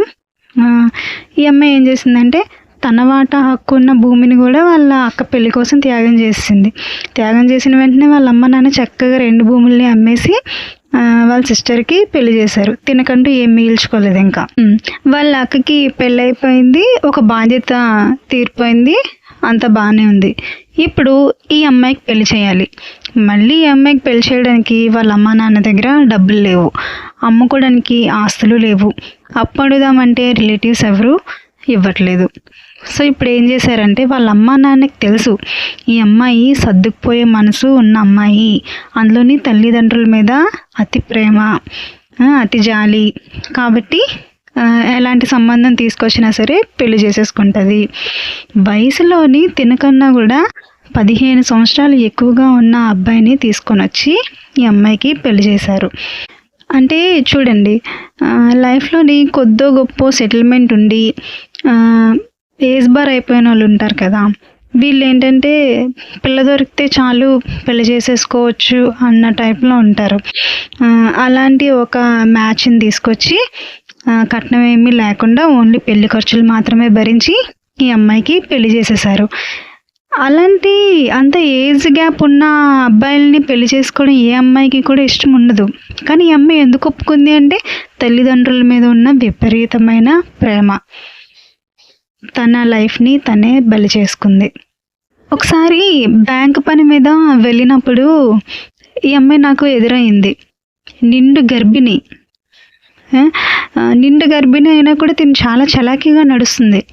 వాళ్ళ ఆయనకేమో ఓపిక లేదు, నీరసం అయిపోయి జుట్టు మొత్తం రాలిపోయి ఎలా ఉన్నాడంటే అతను బీపీ షుగర్ అన్నీ ఉండి పేషెంట్స్ బాగా లాగేసి ఎలా అయిపోతారో అలా ఉన్నాడనమాట. ఈ అమ్మాయికి అస్సలు కొంచెం కూడా మ్యాచ్ కాలేదు తను. ఆ కండిషన్లోని తనని చూసిన తర్వాత తను ఏంటి అని నాకు బాగా తెలుసు కొన్ని సంవత్సరాల నుంచి. పెళ్ళైన తర్వాత ఆ అమ్మాయి ఆ కండిషన్లో ఉందంటే చూసి నాకు వెంటనే వెళ్ళి వాళ్ళ పేరెంట్స్ని కొట్టేయాలనిపించినంత కోపం వచ్చింది. కానీ మనమెవరు ఆలోచించండి, పెళ్ళి చేసిన వాళ్ళకి లేని బాధ, చేసుకున్న వాళ్ళకి లేని బాధ, మధ్యలో మనకెందుకు? మనం అంత డెప్త్గా వాళ్ళ లైఫ్లో ఇన్వాల్వ్ అవ్వకూడదు. సో నా కోపాన్ని నేను అంచుకొని తనతో 2 నిమిషాలు మాట్లాడితే తను చెప్పింది, అక్క నేను నా లైఫ్లో ఎంత తప్పు చేశానంటే ఇప్పుడు నాకు ఏ కష్టం వచ్చి చిన్న సపోర్ట్ మా ఫ్యామిలీని అడగడానికి వెళ్ళినా కూడా మా అమ్మ నాన్న చేతులు ఎత్తేస్తున్నారు, కనీసం నన్ను ఒక కన్న కూతురిలా కూడా ట్రీట్ చేయట్లేదు అని చెప్తుంది. ఈ స్టోరీ ద్వారా మనం ఏం తెలుసుకోవాలి అంటే అతి కోపం, అతి స్వార్థం, అతి ప్రేమ అనేవి అస్సలు ఉండకూడదు ఏ మనిషికి కూడా. మనం గొప్పగా ఏది కొత్తవి సాధించకపోయినా పర్వాలేదు, కానీ ఉన్నవి పోగొట్టుకోకుండా ఉంటే చాలు. మన పేరెంట్స్ బాధల్లో ఉన్నప్పుడు మన వంతు సహాయం మనం కూడా చేయాలి, ఎప్పుడు అది మనం బాగున్నప్పుడు. అంతే తప్ప మన లైఫ్ని వాళ్ళకి ఏదో త్యాగం చేసేసి మనకి హక్కుదారులుగా ఉన్న ల్యాండ్స్ కూడా వాళ్ళ కోసం త్యాగం చేసేసి మనం రోడ్డున పడిపోయి ఇంకా వాళ్ళకి మనమేమి సహాయం చేస్తాము? మనకే లేదు బతకడానికి, ఇంక వాళ్ళకేం ఆశ్రయ కల్పిస్తాం మనం? సో ఇలాంటి అతి ప్రేమ వల్ల కూడా తల్లిదండ్రుల మీద ఇలాంటి తప్పులు ఎవరు చెయ్యొద్దు. ఇన్ని సక్సెస్ స్టోరీస్ గురించి చెప్పుకున్నాం కదా, మరి ఇంతమంది స్టోరీస్ గురించి మాట్లాడుకున్న తర్వాత నా స్టోరీ గురించి నేను చెప్పుకోకపోతే బాగోదు కదా. కాబట్టి నా గురించి కూడా కొన్ని మాటలు చెప్తాను. ఫస్ట్, నేను ఇంకా రెడ్ జోన్లోనే ఉన్నాను. నేను ఇంకా అనుకున్న లక్ష్యాలు సాధించలేదు, గొప్ప స్థానంలోకి వెళ్ళిపోలేదు. కానీ నేను డబ్బు సంపాదించే ప్రయత్నంలోనే ఉన్నాను కాబట్టి యూట్యూబ్లో ఛానల్ ఓపెన్ చేశాను, కష్టపడి వీడియోస్ చేస్తున్నాను. నేను అనుభవించిన కష్టాలనే ఎవరైతే అనుభవిస్తున్నారో వాళ్ళని మోటివేట్ చేయడానికి ఏదో నా తరపు నుంచి నేను కూడా సహాయం చేస్తున్నాను మాటల ద్వారా. మరి నా తరపు నుంచి నేను రెడ్ జోన్లో ఉండడానికి కారణం ఏంటి అంటే, నాకు కూడా అందరిలాగానే అంతగా సపోర్ట్ ఏమీ లేదు. తర్వాత నన్ను ఎవరు సరిగ్గా అర్థం చేసుకోవట్లేదని చెప్పి చాలా రోజులు డిప్రెషన్లో కూడా ఉండిపోయాను. నా డిప్రెషన్ ఏ రకంగా ఉండదంటే, వెయిట్ బాగా పుటాన్ అయిపోయాను. డిప్రెషన్లో ఉన్నవాళ్ళు ఎక్కువగా తినేయడం, లేదంటే అసలు తినకపోవడం, అతిగా పడుకోవడం, ఇలాంటి కారణాల వల్ల బాగా వెయిట్ పుటాన్ అయిపోతారు. నేను కూడా అలానే కొంచెం లావ్ అయిపోయాను డిప్రెషన్ కారణంగా. నేను అనుకున్నాను కొన్ని రోజులు గ్యాప్ తీసుకున్న తర్వాత మళ్ళీ నా లైఫ్ని నేను స్టార్ట్ చేద్దామని. అదే నేను తీసుకున్న రాంగ్ స్టెప్. ఎప్పుడు కూడా లైఫ్లో గ్యాప్ తీసుకొని స్టార్ట్ చేద్దాం అనకూడదు. ఆ గ్యాప్లో కూడా ఇంకొకటి ఏదైనా నేర్చుకోవడమో ఏదో చేయాలి తప్ప, ఈ గ్యాపే నేను డిప్రెషన్లోకి వెళ్ళిపోవడానికి కారణం. నేను చేసే పని ఏంటి అంటే, నేను ఒక బ్యూటీషియన్ అండ్ ఫ్యాషన్ డిజైనర్ కూడా. ఈ రెండు నాకు బాగా తెలిసిన విద్యలు. వీటిలో నాకు స్కిల్స్ బాగా ఉన్నాయి కాబట్టి వీటిని నేను చూస్ చేసుకున్నాను నా గోల్స్ కింద. నేను ఉన్న ప్లేస్లో వీటికి బాగా కాంపిటీషన్ ఎక్కువ. సందుకు 10 ఫ్యాషన్ డిజైనర్స్, 10 మంది బ్యూటీషియన్స్ ఉన్నట్టున్నారనమాట ఇక్కడ. నేనేం ఆలోచించానంటే, కాంపిటీషన్ ఎక్కువ ఉన్న దగ్గర కన్నా డిమాండ్ ఉన్న దగ్గరికి వెళ్తే బిజినెస్ బాగుంటుంది. ఎక్కడ ప్రజలకి మన సేవలు అవసరమవుతాయో అక్కడికి వెళ్ళి మనం వ్యాపారం చేస్తే మనం ఇంకా బాగా సంపాదించుకోవచ్చు. ఈ ఉద్దేశంతోనే నేను ఉన్న ప్లేస్ నుంచి ప్రతిరోజు కూడా up and down around 30 kilometres journey చేస్తున్నాను సంపాదించడం కోసం. నేను నా వీడియోస్లో చెప్పినట్టుగానే మనకి ఏదైనా కావాలంటే అది ఎవరైనా తెచ్చిస్తారేమో, ఎవరి దగ్గరికైనా వెళ్తే అది పొందొచ్చేమో అని ఆలోచించకూడదు. మనకి ఏది కావాలో మనమే దాన్ని సాధించుకోవాలి, సంపాదించుకోవాలి. నేను ఇదే నమ్ముతాను కాబట్టి నాకు కూడా ఏదైనా కావాలంటే నేనే సంపాదించుకుంటాను, ఎవరి మీద డిపెండ్ అవ్వను. నేను కూడా డబ్బులు సంపాదించడానికి, లైఫ్లో గెలవడానికి, నాకు కావాల్సిన విలువలు అన్నీ నేను సంపాదించుకోవడానికి చాలా కష్టపడుతున్నాను. కానీ డెప్త్గా నా ఫ్యామిలీ గురించి, నా సిచ్యువేషన్స్ గురించి నేను మాట్లాడలేకపోవచ్చు. సింపుల్గా చెప్తాను, నేను కూడా సపోర్ట్లెస్. నేను కూడా చాలా అంటే చాలా రెడ్ జోన్లోనే ఉన్నాను. నేను అర్థం చేసుకున్నంత వరకు ఒక అమ్మాయికి తన హక్కుల గురించి, తన ఇష్టాల గురించి పోరాడే బాధ్యత అనేది పెళ్ళికి ముందే ఎక్కువగా ఉంటుంది. ఒక్కసారిగా పెళ్ళి అనే నిర్ణయం తను తీసుకుంది అంటే పెళ్ళి తర్వాత తన జీవితం ఇంకా తన చేతుల్లో ఉండదు. ఏం చేయాలన్నా కూడా చాలామంది పర్మిషన్స్ తీసుకోవాలి. భర్త అనేవాడు ఒప్పుకున్నా, సపోర్ట్ చేయాలని మనసున్నా కూడా బ్యాక్గ్రౌండ్లో ఉండే ఫ్యామిలీ కూడా ఆ అమ్మాయి ఏం సాధించాలనుకున్న దానికి సపోర్ట్ చేయగలగాలి కదా. అందుకే నేను చెప్పే విషయం, ఈ వీడియో చూస్తున్న అమ్మాయిలు ఒకసారి ఆలోచించండి. మీ లైఫ్ గురించి మీరు ఏదైనా సాధించాలని పట్టుదలతో ఉంటే కనుక పెళ్ళికి ముందే ఒక నిర్ణయం తీసుకోండి. పెళ్ళైన తర్వాత మీ ఒక్కరి నిర్ణయం సరిపోదు. మీ కుటుంబం మొత్తం అటువైపు ఇటువైపు పుట్టింటి వాళ్ళ నుంచి, అత్తోరింటి వైపు నుంచి కూడా సపోర్ట్ ఉంటేనే మీరు ఏదైనా సాధించగలుగుతారు. ఈ ఒక్క విషయం మీరు గుర్తుపెట్టుకోండి. మన లైఫ్ రెడ్ జోన్లోకి వెళ్ళిపోవడానికి కారణం మనం మాత్రమే కాదు, మన చుట్టూ ఉండే మనుషులు కూడా దానికి కొంతవరకు కారణం. ఒకసారి ఆలోచించండి. ఇప్పుడు మీరున్న ఉద్యోగం మీకు ఇష్టమయ్యి మీరు చేస్తున్నదా, లేకపోతే ఎవరి కారణంగానో ఈ ఉద్యోగంలో ఇప్పుడు మీరు చేయాల్సి వస్తుందా? మీ అంతటి మీరు యాక్సెప్ట్ చేసిన బాధ్యతలు మీరు నిర్వర్తిస్తున్నారా? లేదంటే ఇంట్లో వాళ్ళు ప్రెజర్ఫుల్గా మీ మీద కొన్ని బాధ్యతలు వేయడం వల్ల వాటిని మీకు మీరు సమయం ఇచ్చుకోకుండా వాళ్ళ కోసం మీ టైం అంతటిని కూడా అంకితం చేస్తూ ఆ బాధ్యతల్ని మీరు మోస్తున్నారా? ఒక్కసారి ఈ విషయం మీద కాన్సన్ట్రేషన్ చేసి ఆలోచించండి. అప్పుడు మీరు రెడ్ జోన్లో ఉండడానికి కారణం ఎవరు, ఎలాంటి పరిస్థితులు అనేది మీకు ఒక అవగాహన వస్తుంది. నాకు ఎప్పుడో విన్న శ్రీశ్రీ గారి పద్యం ఒకటి గుర్తొస్తుంది. మనది ఒక బ్రతికేనా కుక్కల వలె నక్కల వలె సందులలో పందుల వలె వెనుక దగ ముందు దగ కుడి ఎడమల దగా దగ. ఈ దగాలన్నింటికీ కూడా బలైపోయిన బతుకులే రెడ్ జోన్లో ఉన్న బతుకులు. ఇప్పటి వరకు నేను కొంతమంది ఆడపిల్లల జీవితాల గురించి మీకు చెప్పాను. వాళ్ళ జీవితాలు ఎలా నాశనం అయిపోయి పేరెంట్స్ సపోర్ట్ లేకుండా, ఫినాన్షియల్ సపోర్ట్ లేకపోవడం వల్ల వాళ్ళ జీవితాలు ఎలా నాశనం అయిపోయాయి అనేది మీకు చెప్పాను. ఇవన్నీ విన్నాక మీరు నన్ను అడగచ్చు, ఈ రోజుల్లో ఆడవాళ్ళదే పై చెయ్యి, మగవాళ్ళ మీద ఎలాంటి కేసులు పడితే అలాంటి కేసులు బనాయించేసి మా తరపు నుంచి నష్టపరిహారం అంతా కూడా లాక్కొని వాళ్ళు హాయిగా బతుకుతున్నారు, ఆడవాళ్ళకి సపోర్ట్ లేకపోవడం ఏంటి అని. నేను 100% క్లారిటీగా ఈ విషయం నేను మీకు చెప్తున్నాను, గుర్తుపెట్టుకోండి. అందరు ఆడవాళ్ళు అలానే ఉండరు. మీ ఇంట్లో మీ అమ్మగారు, మీ అక్క చెల్లెళ్ళు ఎంత స్వచ్ఛంగా ఉన్నారో అలాంటి స్వచ్ఛమైన ఆడపిల్లలు కూడా ఉన్నారు. నేను ఇప్పుడు చెప్పిన కథల ఆడపిల్లలు కూడా అలాంటి వాళ్ళే. అయితే మీరు అన్నట్టు నిజమే, చట్టం సపోర్ట్ తీసుకొని లేనిపోని కేసులన్నీ బనాయించి నష్టపరిహారం తీసుకొని ఆ డబ్బులతో హాయిగా బతకచ్చు. కానీ ఆడదాని బతుక్కి సెక్యూరిటీ ఎవరండి? హస్బెండ్ అన్న వ్యక్తి లేకపోతే ఒక ఆడపిల్ల జీవితానికి సెక్యూరిటీ ఎవరు? డబ్బు ధైర్యం ఇస్తుంది కానీ సెక్యూరిటీ ఇవ్వలేదు కదా. ఇవన్నీ ఎప్పటి నుండో నన్ను వేధిస్తున్న ప్రశ్నలే. ఒక ఆడదాని జీవితానికి సెక్యూరిటీ ఎవరు? పెళ్లి పేరుతో తల్లిదండ్రులు చేతులు దులిపేసుకుంటారు.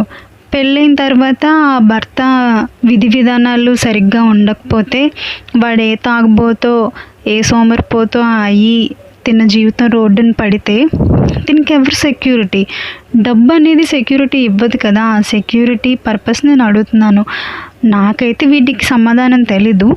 ఈ వీడియో చూస్తున్న మీలో ఎవరికైనా ఈ ప్రశ్నలకు సమాధానం తెలిస్తే నాకు తెలిసేలాగా కామెంట్ చేయండి. అయితే అమ్మాయిల జీవితాల గురించే ఉదాహరణలు చెప్పి వాళ్ళ లైఫ్ మాత్రమే రెడ్ జోన్లో ఉన్నట్టు నేను మాట్లాడట్లేదు. దీనికి అబ్బాయిలు కూడా ఒక కారణమే. అబ్బాయిల జీవితాలు కూడా రెడ్ జోన్లోనే ఉంటున్నాయి. ఇంకా గట్టిగా మాట్లాడాలంటే అబ్బాయిలకి సంపాదన, లైఫ్ సెటిల్మెంట్ అనేది ఒక ప్రెస్టేజీ మ్యాటర్. ఈ విషయంలో కనుక వాళ్ళని వాళ్ళు నిరూపించుకోలేకపోతే వాళ్ళ లైఫ్ చాలా దుర్భరమనే చెప్పుకోవాలి. సరే, అమ్మాయిలైనా కానీ అబ్బాయిలైనా కానీ ఫస్ట్ ఆఫ్ ఆల్ రెడ్ జోన్లోకి మీ లైఫ్లో వెళ్ళకుండా ఉండడానికి కొన్ని సేఫ్టీ టిప్స్ ఏంటంటే, మీ దగ్గర ఉన్న డబ్బులు, మీరు సంపాదించుకునే డబ్బులు ఏవైనా సరే వాటిని మీ దగ్గరే ఉంచుకోండి. వాటిని ఎవరిని నమ్మి ఎవరి చేతుల్లో పెట్టద్దు. మీ పేరెంట్స్కి త్యాగాలు అవి చెయ్యొద్దు. అలాగే ఎవరి దగ్గర నుంచి మీరు కూడా ₹1 అనేది తీసుకోవద్దు. అది అప్పు రూపంలో అయినా సహాయం రూపంలో అయినా సరే తీసుకోవద్దు. అప్పు రూపంలో తీసుకుంటే తిరిగి మనం వడ్డీతో సహా చెల్లించాలి, అదొక నష్టం. సహాయంగా తీసుకున్నామంటే ఆ రూపాయి మనకి ఎందుకు పనికిరాదు. తర్వాత తీసుకున్న వాళ్ళు ఇంకో రోజు మన మీద డిపెండ్ అవుతారు. డబ్బు విషయంలో మనకి సహాయం చేసే వాళ్ళు ఉన్నారు అనేది గొప్ప విషయమే చెప్పుకోవడానికి. కానీ ఇలా మనం ఒకరి సహాయం అనేది తీసుకుంటూ ఉంటే అది మనకు అలవాటు అయిపోతుంది. ఎప్పుడైనా మనకు డబ్బులు కావాలి అంటే మనం బుర్ర ఉపయోగించి ఎలా డబ్బులు సంపాదించాలా అని ఆలోచించము. ఎలాగో ఇచ్చేవాళ్ళు ఉన్నారు కదా, వాళ్ళ దగ్గరికి వెళ్ళి అడుగుదాము అని ఆలోచిస్తాము. కాబట్టి ఇలాంటి ఈజీ వే అనేది అసలు ఎంచుకోవద్దు డబ్బు విషయంలో. మీ రూపాయి మీరే దాచుకోవాలి, ఇంకొకరి రూపాయి మీ దగ్గర ఉండకూడదు. ఇది కొంచెం మిమ్మల్ని రెడ్ జోన్లోకి వెళ్లకుండా ఈ ఫినాన్షియల్ స్ట్రెంగ్త్ అనేది మిమ్మల్ని కాపాడుతుంది. నాకు ఏదైనా సాధించాలంటే మా ఫ్యామిలీ సపోర్ట్ చేయట్లేదు. నాకు అంతగా ఫ్యామిలీ బ్యాక్గ్రౌండ్ కూడా లేదు. మరి నేను ఎలాగ ఏదైనా అనుకున్నది సాధించగలుగుతాను? ఇలా ఆలోచించే వాళ్ళకి నేను ఏం చెప్పాలనుకుంటున్నానంటే, ఫస్ట్ మీరు ఏం చేయాలనుకున్నా కూడా అది పూర్తిగా మీ నిర్ణయమే అయి ఉండాలి. ఇంకొకరి మీద ఆధారపడి మీరు నిర్ణయాలు తీసుకోకూడదు. నేను ఈ కథల ద్వారా మీకు తెలియజేయాలనుకున్న ఎగ్జాంపుల్స్ కూడా ఇవే. మీ నిర్ణయం ఫెయిల్ అయినా పర్వాలేదు, సక్సెస్ అయినా పర్వాలేదు, కానీ మీ నిర్ణయానికి మీరే బాధ్యులై ఉండాలి. ఇప్పుడు ఇంక మీకు సపోర్ట్ ఎందుకు? ఇందులోనే నిజం ఉంది అని మీరు నమ్మినప్పుడు ఇంక మీకు ఏదైనా సాధించాలంటే వేరొకరి సపోర్ట్ ఎందుకు? మీ ఆలోచనల సపోర్ట్ మీకుంటే సరిపోతుంది. అది ఫెయిల్ అయినా పర్వాలేదు, సక్సెస్ అయినా పర్వాలేదు. మీరు అతి కష్టం మీద సంపాదించాల్సిందల్లా డబ్బు ఒక్కటే.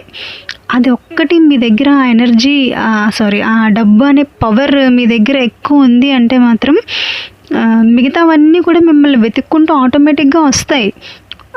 డబ్బుతో అన్నీ సాధించలేము కదా, సాధించలేనివి కొన్ని ఉంటాయి కదా అంటే వాటిని సాధించడానికి కూడా కొంతవరకు ఈ డబ్బు మీకు ఉపయోగపడుతుంది. కాబట్టి ఫస్ట్ మీరు డబ్బుని నమ్మండి. మనుషుల్ని కూడా నమ్మాలి, కానీ ఇది కలికాలం కాబట్టి ఫస్ట్ ఎక్కువ డబ్బునే నమ్మాలి. మనం రెడ్ జోన్లోకి వెళ్ళడానికి ఎక్కువ కారణమయ్యే వాళ్ళు ఎవరు అంటే నెగిటివ్ పీపుల్. ఈ నెగిటివ్ పీపుల్ అనగానే నేను 100కి 100 మార్క్స్ ఇచ్చేవాళ్ళు ఎవరంటే ఇరుగు పొరుగు. అవును, ఇరుగు పొరుగులో కూడా బాధ్యత కలిగిన వాళ్ళు ఉంటారు, బాధ్యత లేని వాళ్ళు ఉంటారు. వాళ్ళ మధ్య తేడాని నేను ఎలా చెప్తున్నాను అంటే ఒకసారి అబ్జర్వ్ చేయండి. మీ ఇంటి చుట్టుపక్కల ఉన్న నైబర్స్ కష్టం విలువ తెలిసిన వాళ్ళు, ఇంట్లో ప్రతి ఒక్కరు కూడా కష్టపడడానికి వెళ్ళిపోతున్నారు, కష్టపడిన ప్రతి రూపాయిని కూడా జాగ్రత్తగా సేవింగ్స్ చేసుకుంటున్నారు. ఇలాంటి మనుషులైతే కనుక వాళ్ళు ఎప్పుడూ మీ గురించి నెగిటివ్గా మాట్లాడరు, ఎందుకంటే వాళ్ళకి కష్టం విలువ తెలుసు కాబట్టి. కానీ కొంతమంది ఉంటారు, ఇంట్లోని భర్త ఉద్యోగానికి వెళ్ళిపోయాక మిగతా వాళ్ళు టీవీ సీరియల్స్ చూసుకుంటూ ఖాళీగా కూర్చుంటారు. వాళ్ళకి ఏం పని అంటే మిగతా ఇళ్ళల్లోని ఏం జరుగుతున్నాయి ఇలాంటి రాజకీయాలు చేయడమే వాళ్ళ పని. వీళ్ళ వల్లే ఎక్కువగా మనం రెడ్ జోన్లోకి వెళ్ళిపోతూ ఉంటాం. వీళ్ళని అంత తక్కువ అంచనా వేయకూడదు. ఇలాంటి వాళ్ళు వాళ్ళకి టైంపాస్ అవ్వకపోవడం వల్ల వాళ్ళ టైంపాస్లకి మనం బలైపోతూ ఉంటాం అన్నమాట. లేనిపోని పుకార్లు మన మీద పుట్టించి మనల్ని కొన్ని రోజులు టార్గెట్ చేసి మాట్లాడడం, మనం వాటికి సమాధానం ఇవ్వకపోయినా వాళ్ళని పట్టించుకోకపోయినా వీళ్ళు చేసే పనులు ఇంకా ఎక్కువైపోతాయి. మరి ఇలాంటి వాళ్ళని ఎలా హ్యాండిల్ చేయాలి అంటే ఒక మాట, పెద్దవాళ్ళు చెప్పిన మాట ఒకటి గుర్తుందా మీకు? పడుకున్నవాడినైనా నిద్ర లేపచ్చు, పడుకోలేని వాడినైనా నిద్ర లేపచ్చు, కానీ నిద్రపోతున్నట్టుగా నటిస్తున్న వాడిని మాత్రం మనం ఎప్పటికీ నిద్ర లేపలేం. అలాగే ఈ నెగిటివ్ పీపుల్ కూడా వాళ్ళు తెలిసి తెలియక చెయ్యరు, ఇలాంటివి కావాలని టార్గెట్ చేసి చేస్తుంటారు. ఇలాంటి వాళ్ళలో మనం మార్పు తీసుకురాలేము. మరి వీళ్ళని ఎలా హ్యాండిల్ చేయాలి అంటే నాకు తెలిసినంత వరకు మ్యాక్సిమం వీళ్ళని పట్టించుకోకూడదు, అవాయిడ్ చేయాలి. మన చుట్టూ ఒక పిల్లో ఒక కాకో తిరుగుతూ అది అరుస్తుంటే మనం దాన్ని పట్టించుకుంటామా? పట్టించుకోం కదా, మన పని మనం చేసుకుంటూ వెళ్ళిపోతాం. వీళ్ళని కూడా అలాగే ట్రీట్ చేయాలి. మనం ఎంత పట్టించుకోకపోయినా కూడా వాళ్ళు మనల్నే టార్గెట్ చేసి మళ్ళీ మన మీద పుకార్లు పుట్టించి మనకి మెంటల్ పీస్ లేకుండా చేస్తున్నారు అంటే ఇలాంటి టఫ్ క్వశ్చన్స్కి ఆన్సర్ చేయాలంటే నెగిటివ్ పీపుల్ అనే కాదు, మనల్ని ఇబ్బందులకి గురి చేసే ఎలాంటి వాళ్ళనైనా సరే అధిగమించాలంటే మనం వాళ్ళ పరిసరాల్లో ఉండకూడదు. ఇంకా వాళ్ళు కూడా మన ఎత్తుకి రీచ్ అవ్వలేనంత హైట్స్కి మనం రీచ్ అయిపోవాలి. మన గోల్ని చాలా పెద్దదిగా పెట్టుకోవాలి. మన లక్ష్యాలు ఎప్పుడు కూడా పెద్దగా ఉండి వాటిని చేరుకుంటే వాళ్ళు ఇంక మనల్ని అందుకోలేరు. మన మీద పుకార్లు పుట్టించినా కూడా చెల్లవు. ఆల్రెడీ మనం గెలిచిన స్థానంలో ఉన్నాం కాబట్టి అలాంటి వాళ్ళకి ఎప్పుడు మన సక్సెస్తోనే మనం సమాధానం చెప్పాలి. ఇంకా మీ నాన్నగారే సంపాదించి తీసుకొస్తున్నారు, మీ అమ్మగారు వండి పెడుతున్నారు, మీరు తింటున్నారు. ఇలాంటి లైఫ్ స్టైల్లోనే మీరు ఇప్పటికీ కంటిన్యూ అవుతున్నారు అంటే మీరు కూడా ఒక రాంగ్ ప్లేస్లో ఉన్నారనే అర్థం. ఎప్పుడు కూడా మీ కింగ్డమ్లోనే మీరు ఉండాలి.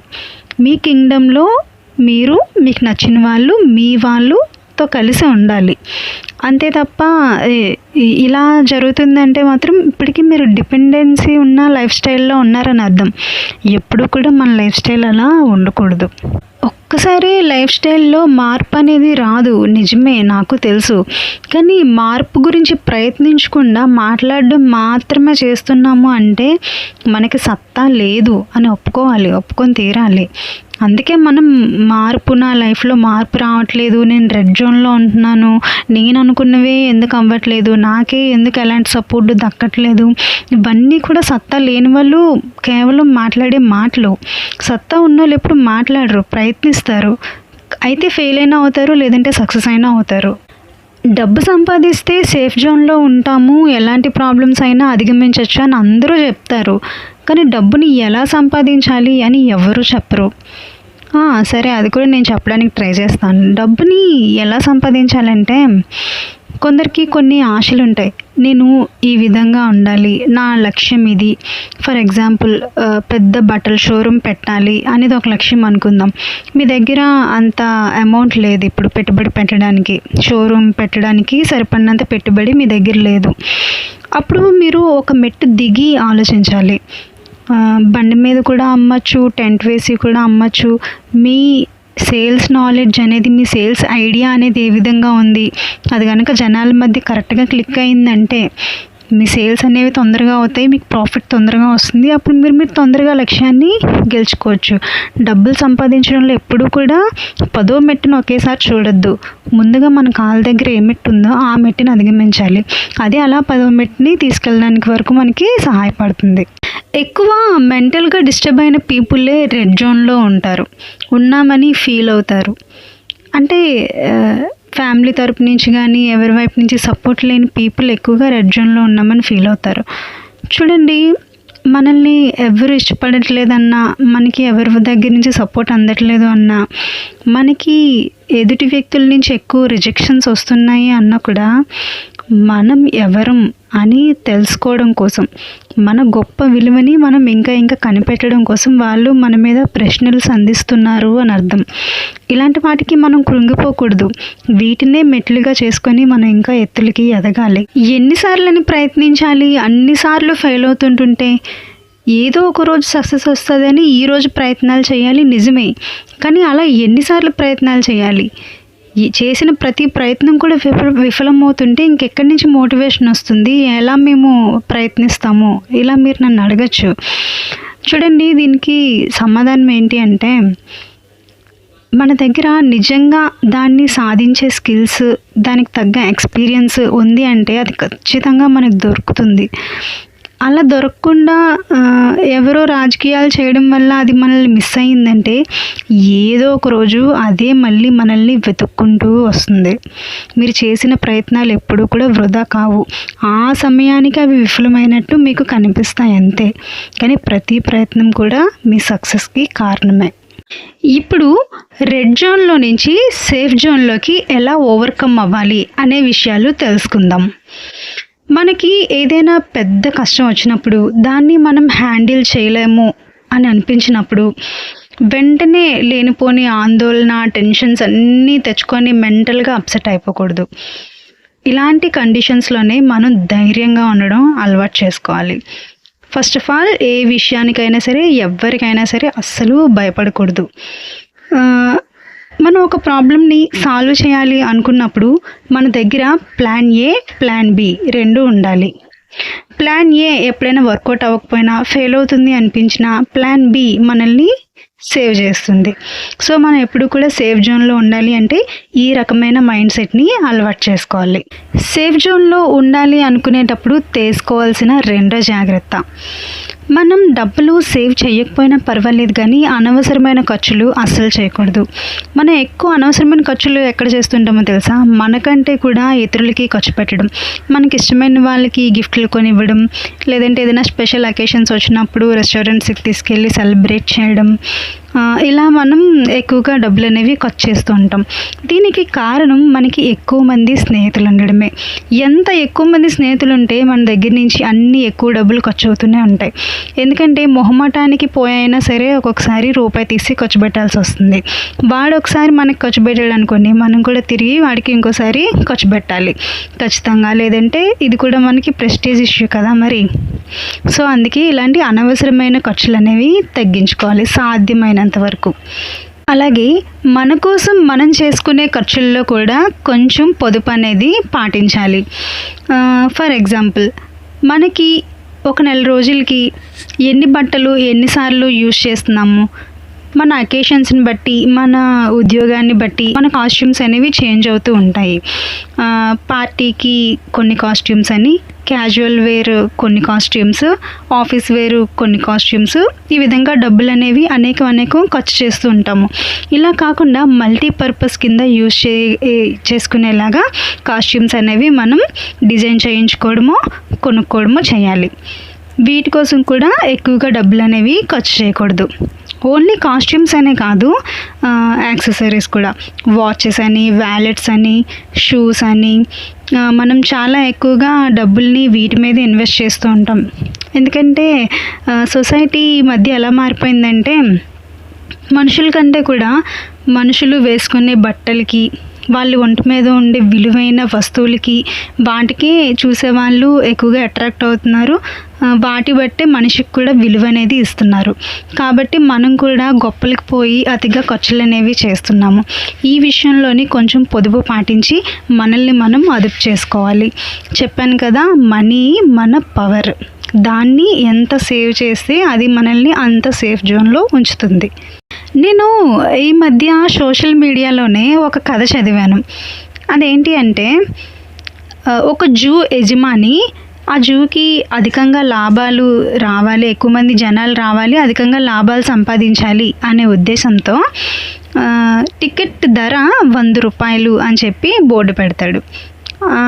100 రూపాయలు ఇప్పుడు ఎవరు వెళ్తారులే అనుకున్నారో ఏమో కానీ అసలు ఎవరు వచ్చేవారు కాదు జూని విజిట్ చేయడానికి. చాలా రోజులు అలాగే గడిచిపోతుంది, బేరాలు లేవు. చూసి ఆ టికెట్ ధర హాఫ్ రేట్కి తగ్గించేస్తారు అతను.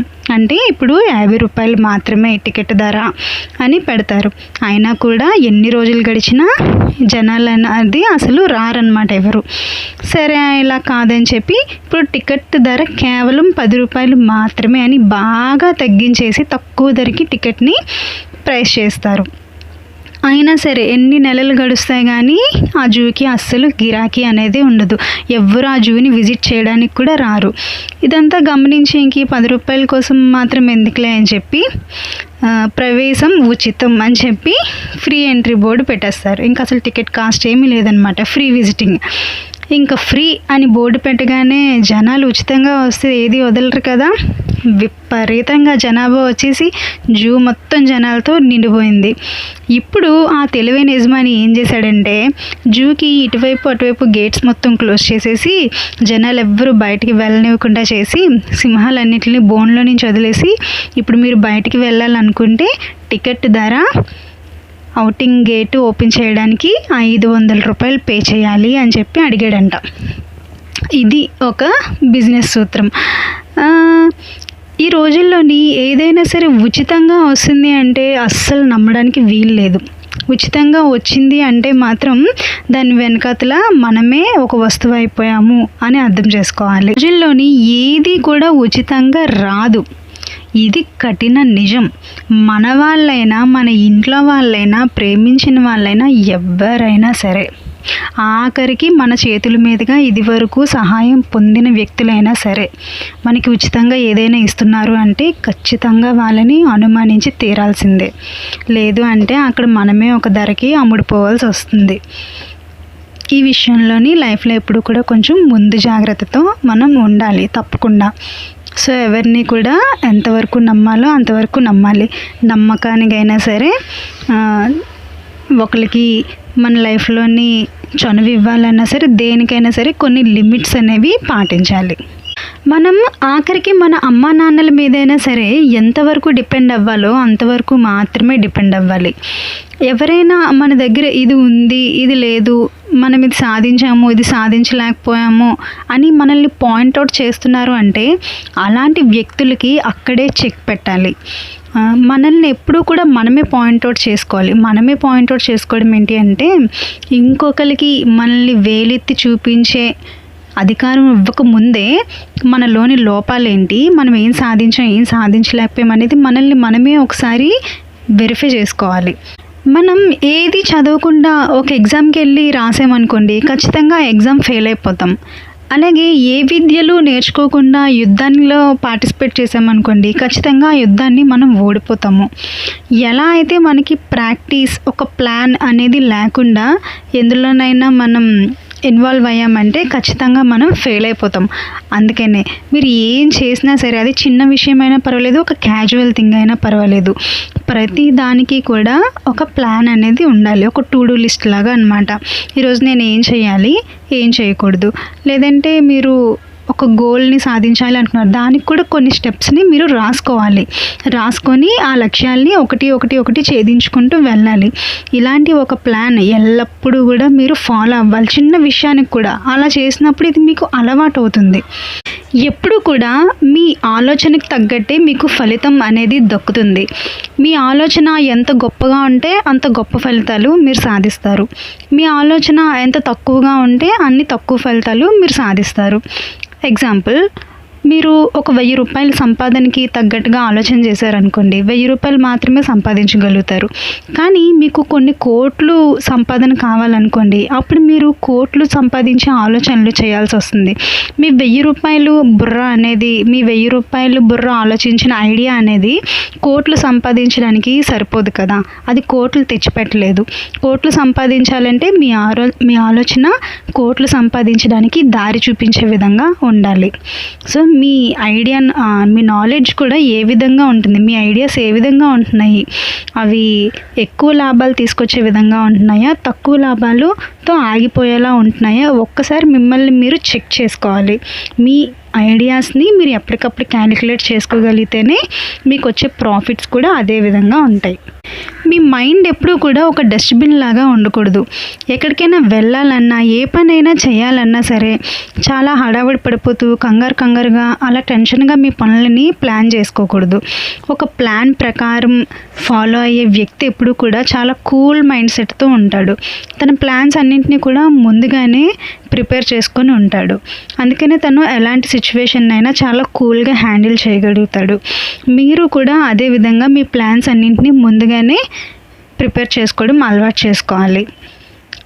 ఎప్పుడు కూడా ప్రతి చిన్న విషయానికి టెన్షన్ పడడం అనేది మీ మైండ్కి అలవాటు చేయొద్దు. మీ మైండ్ని ఒక చెత్తబుట్టలాగా తయారు చేయొద్దు. పీస్ ఆఫ్ మైండ్ని కలిగి ఉండడం అలవాటు చేసుకోండి. మీ చుట్టూ ఉన్న మనుషులు కూడా దీనికి కొంతవరకు కారణం అవుతారు. మీ చుట్టూ ఎలాంటి వాతావరణం అయితే ఉంటుందో, ఎలాంటి పరిస్థితుల్లో అయితే మీరు ఉంటారో అలాగే మీ మైండ్ కూడా బిహేవ్ చేస్తుందని గుర్తుపెట్టుకోండి. సాధారణంగా నడుస్తున్న ఒక వ్యక్తిని సడన్గా పరిగెత్తమని చెప్పామనుకోండి, అతను కొంత ఫోర్స్ని ఉపయోగించి పరిగెత్తాడు. అదే అతని మీదకి కుక్కల్ని ఉసిగలిపామనుకోండి, అతను కూడా ఊహించలేనంత స్పీడ్ని ఉపయోగించి పరిగెడతాడు చాలా వేగంతో. అలాగే మన లైఫ్లో కూడా మనం నార్మల్గా ఒక లక్ష్యాన్ని ఎంచుకొని దాన్ని సాధించాలి అంటే మనకు చాలా ఎక్కువ సమయం పడుతుంది.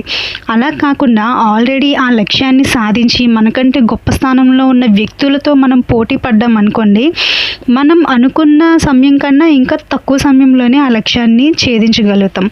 దీన్ని మీరు కొంచెం సీరియస్గా అర్థం చేసుకోవాలి.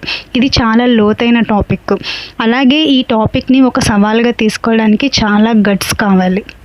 చాలామంది ఒక విషయంలో విజయం సాధించలేక ఎక్కువ సమయం పట్టినా కూడా ఇలా అంటూ ఉంటారు, నేను అనవసరంగా ఈ లక్ష్యాన్ని ఎంచుకొని టైం వేస్ట్ చేసుకున్నాను, నా అసలైన లక్ష్యం ఇది కాదేమో, అనవసరంగా నా మనీ టైం అన్నీ కూడా ఇందులో ఇన్ని రోజులు వేస్ట్ అయిపోయాయి, ఇప్పుడు నాకు వేరే విషయం మీద ఇంట్రెస్ట్ కలుగుతుంది, దాన్ని నేను లక్ష్యంగా సెట్ చేసుకుంటే మళ్ళీ అది సాధించడానికి ఎన్ని రోజులు టైం పడుతుందో ఇలా ఫీల్ అవుతుంటారు. ఇలా అనుకునే వాళ్ళకి నేను చెప్పేది ఏంటి అంటే, ఎప్పుడు కూడా మనం ఒక లక్ష్యం మీదే ఫిక్స్ అయ్యి ఉండిపోకూడదు. ఒక లక్ష్యాన్ని సాధించిన తర్వాత ఇంకో లక్ష్యాన్ని ఛేదించాలి, నిజమే, కాదనట్లేదు. కానీ చిన్న లక్ష్యాల కింద మనకి చాలా లక్ష్యాలు ఉన్నప్పుడు మనం ఇలా ఫీల్ అవ్వము. ఒకే విషయంలోని టైం ఇన్వెస్ట్ చేసి మనం ఫీల్ అయ్యే కంటే చిన్న లక్ష్యాలని ఒక 2-3 ఏర్పాటు చేసుకున్నాం అనుకోండి, ఇప్పుడు ప్లాన్ ఏ ప్లాన్ బి అనే విధానాన్ని ఎలా మాట్లాడుకున్నామో ఇది కూడా అంతే. ఒక లక్ష్యంలో మనం సక్సెస్ అవ్వకపోయినా ఇంకో చిన్న లక్ష్యంలో మనం సక్సెస్ అయ్యామనుకోండి, మనం పూర్తిగా ఫెయిల్ అయినట్టు కాదు, సగం మాత్రమే ఫెయిల్ అయినట్టు. కొంతమంది ఎంతమంది చేతుల్లో మోసపోయినా సరే మళ్ళీ నా చుట్టూ 4 మనుషులు లేరు, నేను ఒంటరిని అయిపోయాను అని ఫీల్ అవుతూ ఉంటారు. వాళ్ళకి నేను చెప్పేది ఏంటంటే, ఇలా ఆలోచించే వాళ్ళకి, మీకు తెలుసు మీరు ఆల్రెడీ కొంతమందిని నమ్మి మోసపోయారు, మళ్ళీ ఇప్పుడు ఇంకొకరిని నమ్మినా కూడా వాళ్ళు మోసం చెయ్యరు అని గ్యారంటీ లేదు. అయినా సరే నేను ఒంటరిని అయిపోయాను అని మీరు ఫీల్ అవుతున్నారు అంటే మీరు ఒక పని చేయండి. మీరు మనుషులతో ఎక్కువ కాంటాక్ట్ అవ్వడం కన్నా నేచర్తో ఎక్కువగా కాంటాక్ట్ అవ్వడానికి ట్రై చేయండి. మీకు వీలు కుదిరినప్పుడల్లా కూడా ఔటింగ్కి వెళ్ళడం, ఏ బీచ్లోనో ఏ పార్క్లోనో ఎక్కువ టైం స్పెండ్ చేయడం. ఇలా చేసినా కూడా ఇంకా ఒంటరిగానే ఉన్నాను అని ఫీలింగ్ మీకుంటే ఒక డాగ్ని తెచ్చుకొని పెంచుకోండి. ఒక డాగ్ అనేది మీకున్న స్ట్రెస్ లెవెల్స్ అన్నింటినీ కూడా తగ్గించేస్తుంది. మీరు ఒక పెట్ని పెంచుకోవడం అనేది అలవాటు చేసుకుంటే మీరు కూడా ఒక రోజులో ఎక్కువ యాక్టివ్గా ఉండగలుగుతారు, ఎక్కువ క్రియేటివ్గా ఆలోచించగలుగుతారు. అవి మనుషుల్లాగా మిమ్మల్ని మోసం చేయవు కాబట్టి. మిమ్మల్ని మీరు ఎక్కువగా బిజీగా ఉంచుకోకపోవడం వల్లే ఎక్కువ మంది మిమ్మల్ని డిస్టర్బ్ చేయడానికి మీకు మీరే కారణమవుతున్నారు. మీకు ఇంట్రెస్ట్ ఉన్న విషయాల్లోని మిమ్మల్ని మీరు ఎక్కువ శాతం ఇన్వెస్ట్ చేసుకోండి. ఫోన్కి లేదంటే రెస్ట్ తీసుకోవడం కోసమనో ఇతరులకి ఎక్కువగా మీరు ఖాళీగా ఉన్నట్టు నోటీస్ అయ్యారనుకోండి, వాళ్ళు మిమ్మల్ని పదే పదే డిస్టర్బ్ చేయడానికి ప్రయత్నిస్తారు. వాళ్ళ వల్ల మీకు ఏ యూజు లేకపోగా మీ టైం వేస్ట్ అవుతుంది. అదే టైంని మీరు మీకు ఇష్టమైన ఇంట్రెస్ట్ ఉన్న టాపిక్స్ మీద ఇన్వెస్ట్ చేశారనుకోండి, మీరు ఇంకొంచెం ఫాస్ట్గా లైఫ్లో ఎదుగుదల అనేది చూడడానికి ఎక్కువ అవకాశాలు ఉంటాయి. మిమ్మల్ని మీరు వీలైనంత వరకు కూడా బిజీగా ఉంచుకోవడానికి ట్రై చేయండి. ఒక సేఫ్ జోన్లో మన లైఫ్ని లీడ్ చేయడం అనేది అంత సులువైన విషయం అస్సలు కానే కాదు. దీని గురించి ఎంత మాట్లాడుకున్నా, ఎంత చర్చించుకున్నా కొత్త విషయాలు అనేవి పుట్టుకొస్తూనే ఉంటాయి. సేఫ్ జోన్ గురించి ఎంత మాట్లాడుకున్నా సరే ఈ టాపిక్ అంత తొందరగా ఎండ్ అవ్వదు. దీనికి ఉన్న ఏకైక పరిష్కారం ఏంటంటే మిమ్మల్ని మీరు స్ట్రాంగ్గా మార్చుకోవాలి. మిమ్మల్ని మీరు వీలైనంత బిజీగా ఇతరులకి దూరంగా ఉంచుకోవాలి. ఇలాంటి అలవాట్లన్నీ కూడా మీరు అలవాటు చేసుకుంటే మీ లైఫ్ చాలా వరకు సేఫ్ జోన్లోనే ఉంటుంది. ఎందుకంటే మనకు ఎదురయ్యే సమస్యలన్నీ కూడా చాలా వరకు ఇతరుల నుంచే మనకు వస్తాయి. మనకు టైం ఇచ్చుకోకపోవడం వల్లనే, ఇతరులకి టైం ఇవ్వడం వల్లనే మన లైఫ్ అనేది ఎక్కువ రెడ్ జోన్లోకి వెళ్తుంది. ఈ విషయాన్ని కొంచెం సీరియస్గా తీసుకుంటే మీరు సేఫ్ జోన్లో ఉండొచ్చు. లైఫ్లో ఏది సాధించలేనప్పుడు నేను మీకు ఇచ్చే సలహా ఏంటంటే, సాధ్యమైనంత వరకు మీరు మీ చుట్టూ ఉన్న మనుషులకి దూరంగా ఉండడానికే ప్రయత్నించండి. మీరు అనునిత్యం కూడా బిజీగా ఉంటున్నట్టే వాళ్ళ ముందు మీరు షో చేయండి. ఎందుకంటే మీరు ఏది లైఫ్లో సాధించలేనప్పుడు మీకు వాళ్ళ దగ్గర విలువ అనేది ఉండదు. మీరు ఎంత ప్రయాసపడినా కూడా వాళ్ళ దగ్గర నుంచి మీకు విలువ అనేది రాదు. అదే మీరు ఏదైనా సాధించిన రోజున మీరు ఏది అడగాల్సిన అవసరం లేదు. బెల్లం చుట్టూ ఈగలు మూగినట్టుగా మనుషులందరూ కూడా మీ చుట్టూనే ఉంటారు. మిమ్మల్ని ఎవ్వరూ వదలరు. రావాల్సిన ప్రతి ఒక్కరూ మీ కాళ్ళ దగ్గరికి వస్తారు. దీనికోసం మీరు చేయాల్సింది ఏంటి అంటే కూడా ప్రతిరోజు మీకు మీరే చిన్న చిన్న టాస్క్లు అనేవి ఇచ్చుకోవాలి. ఆ టాస్క్లు చిటికలో సాధించినంత ఈజీగా ఉండకూడదు, అలా అని సాధించలేనంత కష్టంగా కూడా ఉండకూడదు. ఇలాంటి టాస్క్లు అనేవి మీకు మీరే ఇచ్చుకొని ప్రతిరోజు మిమ్మల్ని మీరే ఛాలెంజ్ చేసుకొని వీటిని బీట్ చేస్తూ ఉండాలి. రెడ్ జోన్ని అధిగమించడం అనేది చాలా కష్టమైన విషయం. అందుకనే దీని గురించి డిస్కస్ చేయడానికి ఇంత టైంని తీసుకోవాల్సి వస్తుంది. రెడ్ జోన్లో ఉన్న పర్సన్స్ ఓన్లీ డబ్బు లేకపోవడం వల్లనే కాదు, వాళ్ళు మెంటల్గా కూడా బాగా డిస్టర్బ్ అయ్యి ఒక డిప్రెషన్ని క్యారీ చేస్తూ ఉంటారు. డిప్రెషన్ వల్ల వాళ్ళు ఏ పని చేద్దామన్నా సరే ఆ పని మీద వాళ్ళకి ఫోకస్ అనేది ఉండదు. ఫోకస్ లేనప్పుడు అంత తొందరగా సక్సెస్ని సాధించలేము. సేఫ్ జోన్లో ఉండాలి అనుకునేవారు ఖచ్చితంగా ఈ వీడియోలో నేను చెప్పిన టిప్స్ అన్నింటినీ కూడా ప్రతిరోజు ప్రయత్నించండి. మీకు మీరే ఈ ఛాలెంజెస్ అన్నింటినీ కూడా మీకు మీరే బీట్ చేయడానికి ట్రై చేయండి. వీటన్నింటినీ కూడా మీరు ప్రతిరోజు ప్రయత్నిస్తూ ఉంటే ఇవి మీ లైఫ్లో, మీ జీవన విధానంలో ఒక అలవాటుగా మారిపోతాయి. అలా మారిపోయినప్పుడు మీరు ఖచ్చితంగా సేఫ్ జోన్లోనే ఉండడానికి ఎక్కువ అవకాశాలు ఉంటాయి. ఒకవేళ మీరు రెడ్ జోన్లోకి వెళ్తున్నా కూడా మళ్ళీ దాన్ని ఓవర్కమ్ చేసి సేఫ్ జోన్లోకి రావడానికి మీకు ఈ అలవాట్లన్నీ కూడా హెల్ప్ చేస్తాయి. ప్రతి ఒక్కరూ చేస్తున్న కామన్ మిస్టేక్ ఏంటి అంటే వాళ్ళ దగ్గర ఏదైతే లేదో దాని గురించే పదే పదే ఆలోచించి ఎక్కువగా డిసప్పాయింట్ అవుతూ ఉంటారు. మీ దగ్గర లేనిది మీకు మనసు ఉండాలే కానీ మీకు ఏది కావాలన్నా కూడా నెమ్మదిగా మీరు సాధించుకోవచ్చు. దాని గురించి ఎక్కువగా బాధపడాల్సిన అవసరం లేదు. మీరు అలా లేని దాని గురించి బాధపడుతూ కూర్చొని భవిష్యత్తు గురించి ఆలోచించకపోతే ఎలా? నేను చెప్పేది ఏంటంటే మీరు మీలా ఉండండి. మిమ్మల్ని ఇష్టపడే వాళ్ళు ఇష్టపడతారు, రిజెక్ట్ చేసేవాళ్ళు రిజెక్ట్ చేస్తారు. అది మీ చేతుల్లో లేదు. కానీ మీరు మీలా ఉండడం మాత్రం మీ చేతుల్లోనే ఉంది కదా. సాధించాల్సిన కష్టమైన ఎన్నో విషయాల్లో హ్యాపీగా ఉండడం అనేది కూడా ఒక ముఖ్యమైన విషయం. దీన్ని అందరూ ఎంతో ఈజీగా మర్చిపోతున్నారు. ఫస్ట్ మీరు హ్యాపీగా ఉండడానికి ప్రయత్నించండి. ఎవ్రీ డే కాదు, ఎవ్రీ మినిట్ మిమ్మల్ని మీరు, మీతో ఉన్న వాళ్ళని కూడా, మీ చుట్టూ ఉన్న వాళ్ళని కూడా ఎప్పుడు కూడా హ్యాపీగా ఉంచడానికి ప్రయత్నించండి. హ్యాపీగా ఉన్నప్పుడు మీరు ఇంకా ఎక్కువ క్రియేటివ్గా ఆలోచించగలుగుతారు. హ్యాపీ మైండ్ సెట్ని ఎల్లప్పుడూ అలవాటు చేసుకోండి. ఇతరులు వచ్చి మీకు విలువ ఇచ్చేలాగా చేసుకోవాలంటే ఎలాగా? ఎవరో వచ్చి మీతో మాట్లాడి కాసేపు టైం స్పెండ్ చేసి మిమ్మల్ని హ్యాపీగా ఉంచాలి అని కోరుకోవడం అంటే ఎల్లప్పుడూ కూడా మీ హ్యాపీనెస్ అనేది ఇంకొకరి మీద డిపెండ్ అయి ఉంటుంది. ఎవరూ లేకపోతే మీతో మీరే ఉంటే మీరు హ్యాపీగా ఉండలేకపోతున్నారు. ఈ విషయం బాగా ఆలోచించండి. హ్యాపీనెస్ కానీ, ప్రేమ అనేది కానీ, విలువ అనేది కానీ మనం కోరుకుంటే వచ్చినప్పుడు అవంత అందంగా ఉండవు. వాటంతటా అవే రావాలి అంటే మనం కోరుకునే విధంగా ఉండకూడదు. మన మైండ్ సెట్ వేరే విధంగా ఉండాలి, మన లైఫ్ స్టైల్ వేరే విధంగా ఉండాలి. మనం అందరినీ ఎవరి లిమిట్స్లో వాళ్ళ నుంచి మన లిమిట్స్లో మనం బతికినప్పుడు వాటంతటా అవే మన దగ్గరికి వస్తాయి. అప్పుడు అవి చాలా అద్భుతంగా ఉంటాయి, అందంగా ఉంటాయి. కొన్నిసార్లు మన అతి మంచితనమే మన కొంప ముంచుతుంది. డబ్బు కన్నా భద్రంగా దాచుకోవాల్సింది ఈ రోజుల్లో ఇంకొకటి ఏదైనా ఉంది అంటే అది మన మంచితనమే. మనలో మంచితనం ఉంది అన్న విషయాన్ని కూడా ఇతరులకి తెలియనివ్వకూడదు. దాన్ని ఎంత రహస్యంగా ఉంచుకుంటే అంత మంచిది. లేదంటే ఆ మంచితనం ముసుగులోనే మనతో చాలామంది ఆటాడుకుంటారు. ఆలోచనల్లో పాజిటివ్ ఆలోచనలు, నెగిటివ్ ఆలోచనలు అనేవి ఎలా ఉంటాయో మనుషుల్లో కూడా పాజిటివ్ మనుషులు, నెగిటివ్ మనుషులు కూడా ఉంటారు. ఇది మనం గమనించాలి. గమనించలేకపోతే మనకి అత్యంత సన్నిహితంగా ఉన్న వాళ్ళే మన మనసు పాడు చేస్తారు. సొసైటీలో మీరు ఎదగాలి, ఉన్నత స్థానంలో ఉండాలి అనే కోరికలు కనుక మీకుంటే ఎలాంటి వాళ్ళని దూరంగా ఉంచాలి అనే విషయాన్ని తెలుసుకోవాలి. మీ మంచితనానికి మీరు బానిస అవ్వకండి. ఎవరి హద్దుల్లో వాళ్ళని ఉంచండి. నేను ఇంత చెప్పినా కూడా నువ్వు నీ చుట్టూ ఉండే నలుగురు మనుషుల మాటల్ని పట్టించుకొని ఫీల్ అవ్వడం, వాటి గురించి మెంటల్గా డిస్టర్బ్ అవ్వడం, ఇలాంటి వైఖరితో ఉన్న మనుషులైతే కనుక మీకు నేను ఒక ఉదాహరణ చెప్తాను. ఇది మీకు సరిగ్గా అర్థమైతే మీరు దీన్ని అధిగమించవచ్చు. ఉదాహరణ ఏంటి అంటే, ఒక వ్యక్తికి వాళ్ళ ఆఫీస్లో మిగతా కొలీగ్స్తోని చాలా డిస్టర్బెన్సెస్ వస్తాయి. నేను ఉద్యోగం మానేస్తాను అంటాడు.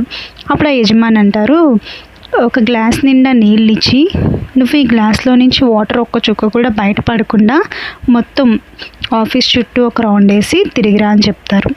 అతను అలాగే ఆ ఉద్యోగి ఆ గ్లాస్ మీద బాగా ఫోకస్ చేస్తూ అందులో నుంచి ఒక డ్రాప్ కూడా కింద పడకుండా మొత్తం ఆఫీస్ చుట్టూ ఒక రౌండ్ వేసి ఆఫీస్ లోపలికి వస్తాడు. యజమానితో చెప్తాడు, మీరు చెప్పిన టాస్క్ని నేను కంప్లీట్ చేశాను అని. అప్పుడు ఆ యజమాని అంటాడు, ఇప్పుడు నువ్వు ఈ గ్లాస్ పట్టుకొని ఆఫీస్ చుట్టూ తిరుగుతున్నంతసేపు ఎవరైనా నిన్ను ఏమైనా అన్నారా? ఎవరైనా నీ గురించి చెడుగా మాట్లాడడం కానీ, నీ గురించి ఏదైనా కామెంట్ చేయడం కానీ నువ్వు విన్నావా, నోటీస్ చేసావా అని? లేదండి, నా ఫోకస్ అంతా ఆ వాటర్ మీద, ఆ గ్లాస్ మీదే ఉంది, నేను ఎవరి కామెంట్స్ని వినలేదు, నోటీస్ చేయలేదు అంటారు. అప్పుడు ఆ యజమాని చెప్తాడు, నువ్వు ఇంత ఫోకస్ ఆఫ్ మైండ్తోని వర్క్ చేసినప్పుడు నీకు ఎవ్వరి కామెంట్స్ కూడా వినిపించవు. నీకు ఇలాంటి ఫోకస్ ఆఫ్ మైండ్ లేనప్పుడు నువ్వు మిగతా విషయాలన్నింటినీ కూడా మైండ్లో పెట్టుకొని నీ మైండ్ని డిస్టర్బ్ చేసుకుంటావు. సో అలాగే మీరు కూడా మీ లైఫ్లో ఏదైనా వర్క్ చేసేటప్పుడు ఫుల్ ఫోకస్ ఆఫ్ మైండ్తో చేయడానికి ట్రై చేయండి. అప్పుడు మీ చుట్టూ ఉన్న నలుగురు మీ గురించి ఏమనుకున్నా సరే మీరు పట్టించుకోరు. ఈ వీడియోని చివరి వరకు ఓపిక్గా చూసిన వాళ్ళందరికీ కూడా చాలా చాలా థ్యాంక్ యూ సో మచ్. ఎందుకంటే ఇది చాలా కఠినమైన టాపిక్. దీని గురించి ఎంత మాట్లాడినా కూడా ఇంకా తక్కువే. చాలామంది రెడ్ జోన్లోని ఇరుక్కుపోయిన పీపుల్ని సేఫ్ జోన్లోకి తీసుకురావాలంటే ఈ మాత్రం ఉదాహరణలతో కూడిన లెక్చర్ అనేది ఇవ్వాల్సిన అవసరం ఉంది. కాబట్టి ఈ వీడియో లెంత్ ఇంత ఎక్కువగా ఉంది. నేను కూడా చాలా ఓపికతో ఈ వీడియోని షూట్ చేశాను. దయచేసి అర్థం చేసుకోండి. వీడియోలో ఒక్క విషయమైనా సరే, ఒక్క చిన్న పాయింట్ మీకు నచ్చినా కూడా వీడియోని లైక్ చేయండి, ఛానల్ని సబ్స్క్రైబ్ చేసుకోండి. మీ సపోర్ట్ ఛానల్కి చాలా అవసరం. మళ్ళీ ఇంకో వీడియోతో కలుద్దాం. నేను మీ ధనలక్ష్మి, సైనింగ్ ఆఫ్.